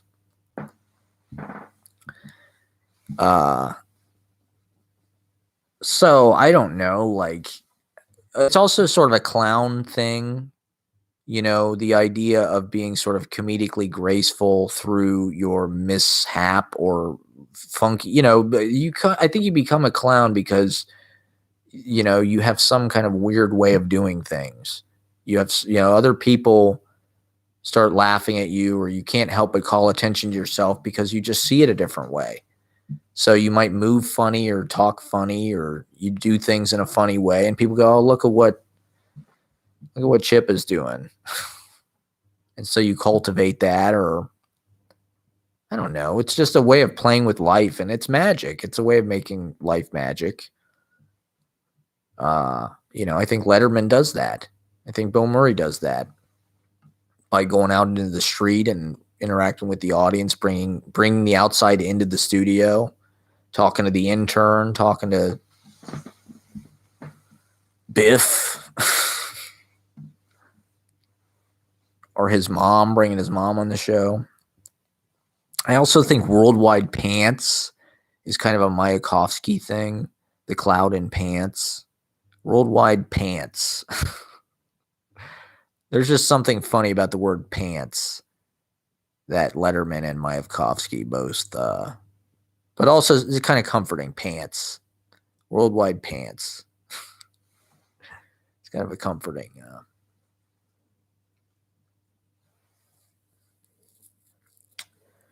I don't know what I'm going to do about the streaming. Now I have to make everything private. I feel like people have to be there at the time, or we know that's not going to happen. But if you do find this, if there are some videos you want to see, I can send you a private link. I'm just building the library right now. I don't know if I can have all my personal details available online. It might be too risky. God, we've got a lot more to talk about. So I don't know. I think for the past 10 or so years, I've definitely been systematically working very hard to like untrain my own profitability. I don't want to be some corporate.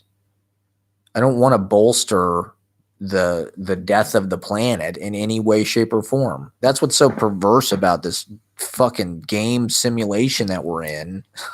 The sick joke of labor. And what does anybody actually get out of it, and how you just have to like completely prune yourself and sort of shave off certain odds and ends to fit in with your employment. I mean, unless you figure out a way to make yourself an influencer or an artist in some way, which is now the rat race that we're all in. And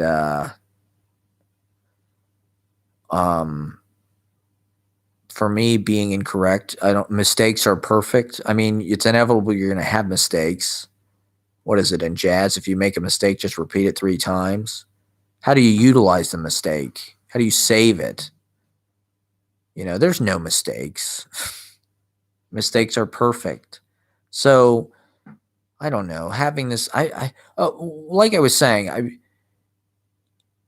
I feel like I'm constantly being, even my dad was like, just contradicting me a lot yesterday.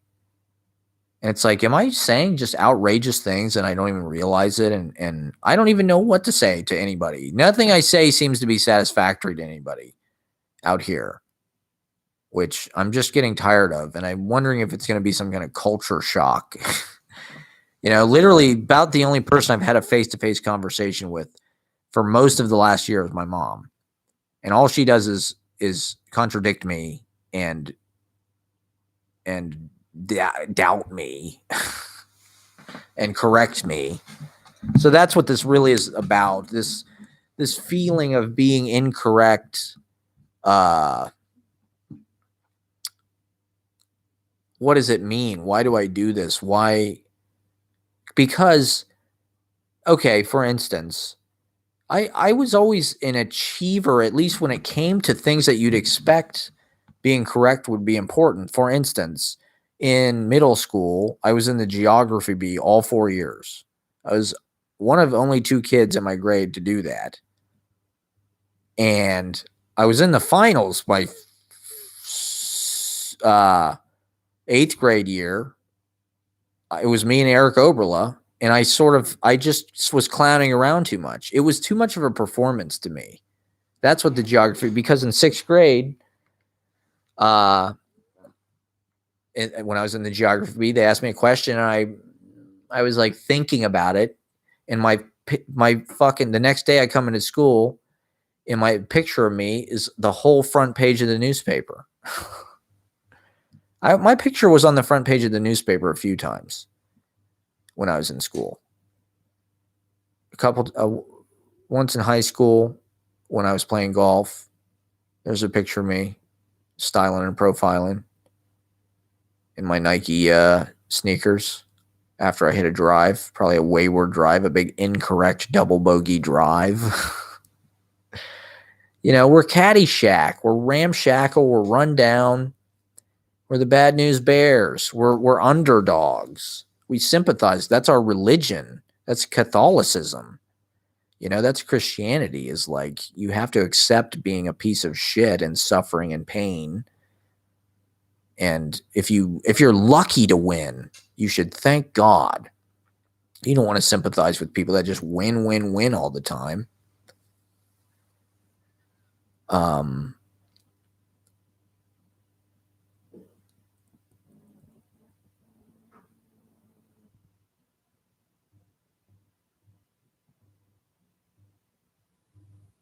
I don't know. I'm just getting sick of it, frankly. What the fuck?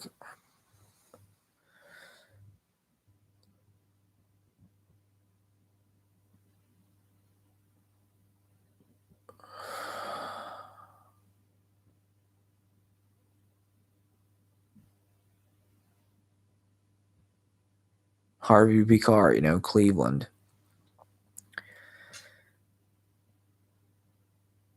I don't know. There is something undisciplined. It's just, I don't know. It's just weird because my mom is constantly trying to prove that she's right about everything. How much effect is this going to have on me? I mean, I think it's going to be a relief when I go back to New York and people aren't just like mean to me to my face. The other day, she sent me this thing to print out. She asked me if she could print this thing out. It was 11 pages of like a lot. She didn't even really need it. She wanted to print it out because she couldn't look at it on her screen. It's not like something she had to like sign. It was like it helped her to look at it. So she asked me to print it out, which, it's not that big a deal, but like, like I said, I'm a fucking unladen swallow. Anything extra, I feel like could sink me. I've only got a certain number of pages on this printer. Like I'm a poverty scarcity mindset person. So 11 pages, it's like, okay, well, that's a chapbook I can't do. Thanks, Mom. So anyway, she sends it to me. I say, yeah, I'll print it out. No problem. So she sends it to me. I print it out. And I leave it on the fucking desk for her for the next day. She didn't say anything about it. She didn't say, thanks for printing that out for me. Nothing. It's like, I don't know. It's just rude. Anyway, I guess I'm just over it. So I think I'm just so nervous around everybody. And just, I realize in the family dynamic, I'm just like the absolute lowest person on the totem pole. Like I said, my brother is the funny one. He's the one that they really think is, because everything around here, like my dad said, it's like, you have to get things exact. It's like, there's different ways, that's not the end all be all of everything. Not everything is clean. You can be exact and you can be sloppy. Like Taylor Mead says, be unprepared. I think there's just so much pressure in my family to like, and I can't handle it. Honestly, my nervous system cannot handle it. Like, I feel like I've just been so psychologically attacked so consistently every fucking day for the past, this is Eziaba Arobi right here. Every fucking day for the past weeks and weeks and weeks and weeks and months. I've just, after being, part of being in New York, the point of it was to just get away and to just allow my own thinking develop, my own philosophy, my own way of life, my own technique. And coming back here, it's like, once again, it's just cover band world. Exact meaning what? Playing it just like the record or playing it precisely? Like,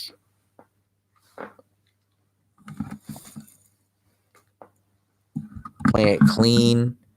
It's been interesting playing music with my dad at his house because I really just try to do it his way. And a lot of these like blues songs, it's like he just wants you to play it in like the most rudimentary, like basic way. Anything extra you do, he gets annoyed by. So it's like, it's real return to simplicity for me. And I don't know. I've just been trying to embrace that and allow it to mean whatever it means. It's not what I'm going to do going forward, but it doesn't hurt to touch base with discipline every once in a while, I guess. I don't know. How do you blend the discipline with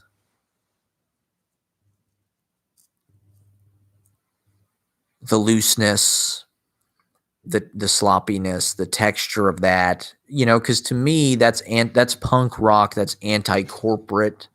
It's DIY. I don't know. And it's also about just using the means at hand, I think. That was what I admired so much about United Artists book covers is they had their kids draw it or whatever. And it was a nice drawing. Pencil smear. It's like it didn't look like some fucking Picador or Doubleday or whatever. It was Penguin. It was like a soul object because it was what they had. It was their means. They made it. Like,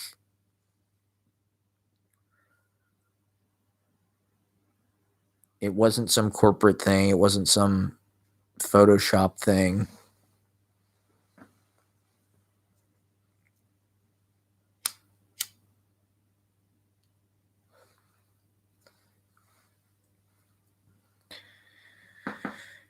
It was original. I like messy to some extent. I don't know.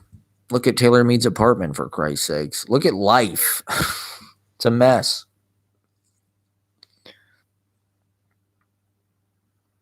Coherence is a lie.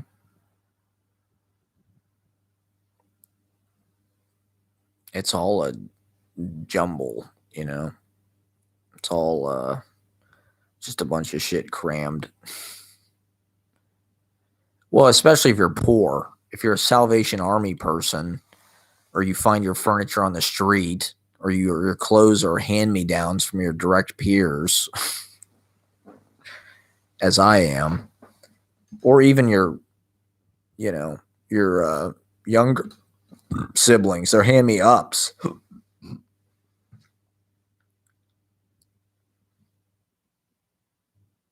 We're going to get off pretty soon. I'm going to eat some dinner. I'm going to have a steak and salad. And a sweet potato.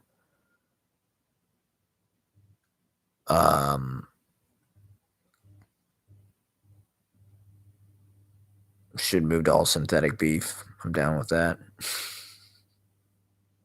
Bring in the sim sales. I don't know. I think comedy is weakness. Poetry, you can talk more, and you don't even have to be funny. You can, although, I don't know. In this show, do I feel a need to be funny? I feel like I am funny routinely. Is that just the way I see the world? I think humor is obviously like a self-defense mechanism and a reaction against trauma. But my brother's really the funny one. He played the drum, which is interesting because he played the drums in the house band for this show that his friend did on stage at the Improv in Hollywood, which I went to a couple times. And it was very interesting to see Jack play drums on stage. And then there's fucking David Spade doing jokes, or Kevin Pollak, or there was some guy from Willow. Kyle Kinane was at one of them. Who else? I don't know, a bunch of people. And Jack was kind of like, he was funnier than anybody on stage. If you could really get Jack, everybody knows that. I don't know. But like, I'm not that impressed by humor. Like, who fucking cares? Like, I don't know. To me, the truth is stranger than definition. So if you're not willing to, like, incorporate that, and even, I don't know, maybe it's just my tendency. Maybe I'm just weak. In some ways, I do feel like I'm the Fredo. If I'm looking at my other brothers thinking, who's the Fredo? And it's not them. It can only be one person. Maybe I am the weak link. I think my parents probably think so. But I don't know. I've had a I've probably, like, I don't know. I mean, what I've done is hard.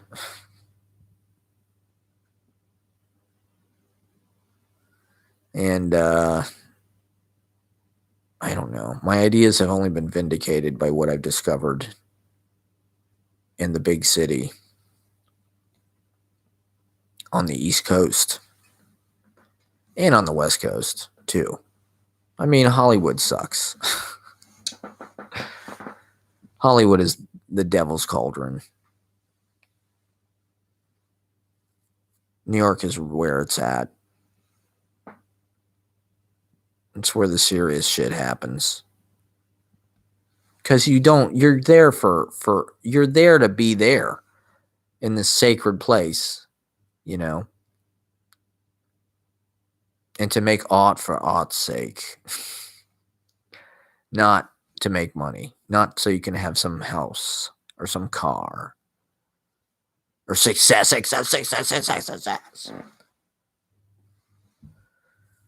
All right, well, there's lots more to talk about. We'll be doing, stay tuned. We've got a very special episode. I mean, it's so special planned.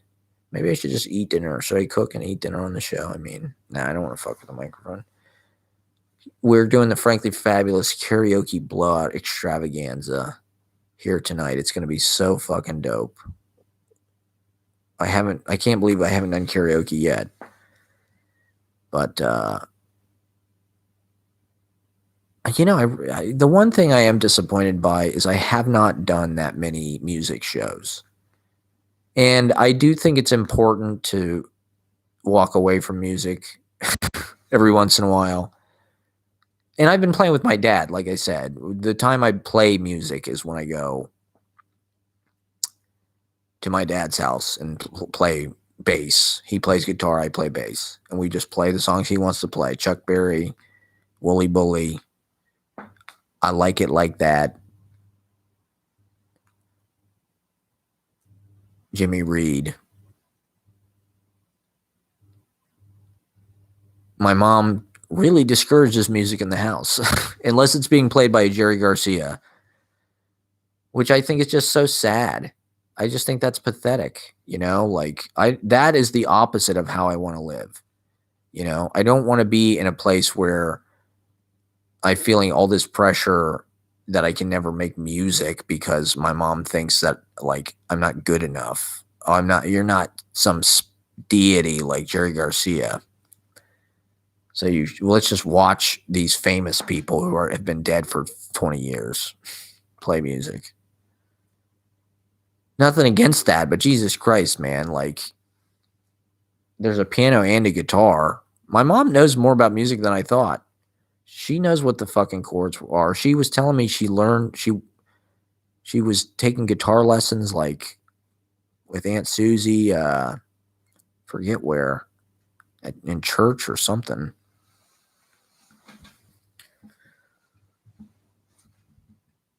But I don't know. I do regret not doing. I kind of didn't want to fuck with the neighbors, and you know, when we started doing Holy Smokes, I really hadn't done any music, anything for like a few years, like a long time. I hadn't even really hardly played, and I think that kind of made it fresh. I don't know. I've got cool ideas about what I could do, and all of my friends. Maybe this is something else I should talk about. It's got so dark. It's kind of cool looking now. All my friends are getting successful, or at least they've moved on with their, maybe not. They are my friends, but they're also the people I used to be in a band with. They've all really moved on with all their projects and are taking them very seriously, and I think that's cool. I don't have anything against that. I support what they're doing, all of them, even my ex. Like, I support what she's doing, even though I don't want to know about it. Like, I support it. Like, good for her, whatever. Like, good. I'm glad she's a musician. Like, it's amazing that she's doing this stuff, to be honest. I think it's right. It's cool. You know, it's hard because I feel like I'm caught in a place where, like, I never have really taken music it's hard to manage. You know what I mean? Like playing in a band, it's hard to manage 4 different people and keep it actually uh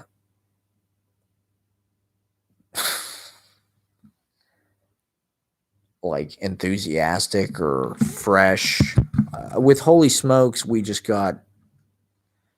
I'm gonna turn this light on.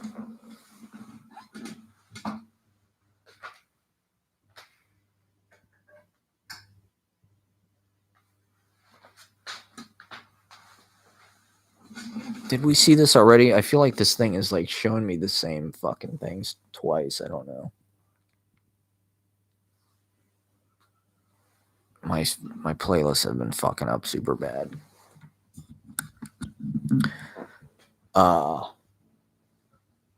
Maybe not.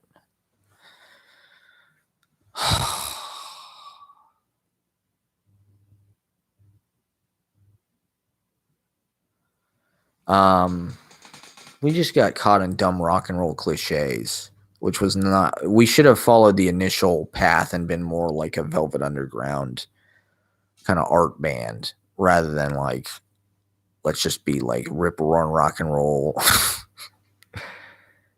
You know, bass, drums, 2 guitars. Like, nah. It was kind of cooler when Eric played drums and when Rue was playing piano. That should have been something more like that. More like a Velvet Underground, quiet,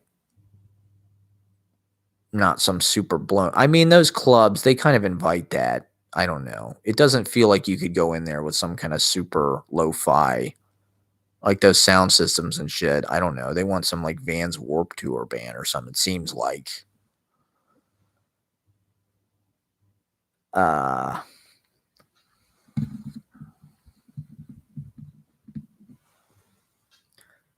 So I definitely have ideas, but it's like, I don't know. I just think it's a healthy thing to do with your life. To me, it's more about that. Like if you can play music once a day, even, or, a few times a week, especially with other people, it can be like a baptismal kind of cleansing ritual. To me, that's really more my interests.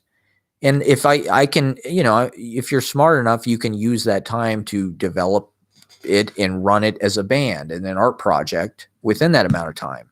But I don't think I'd want to like my band project to be all consuming to the point that I like literally couldn't do anything else. Like I don't it's fun playing music, but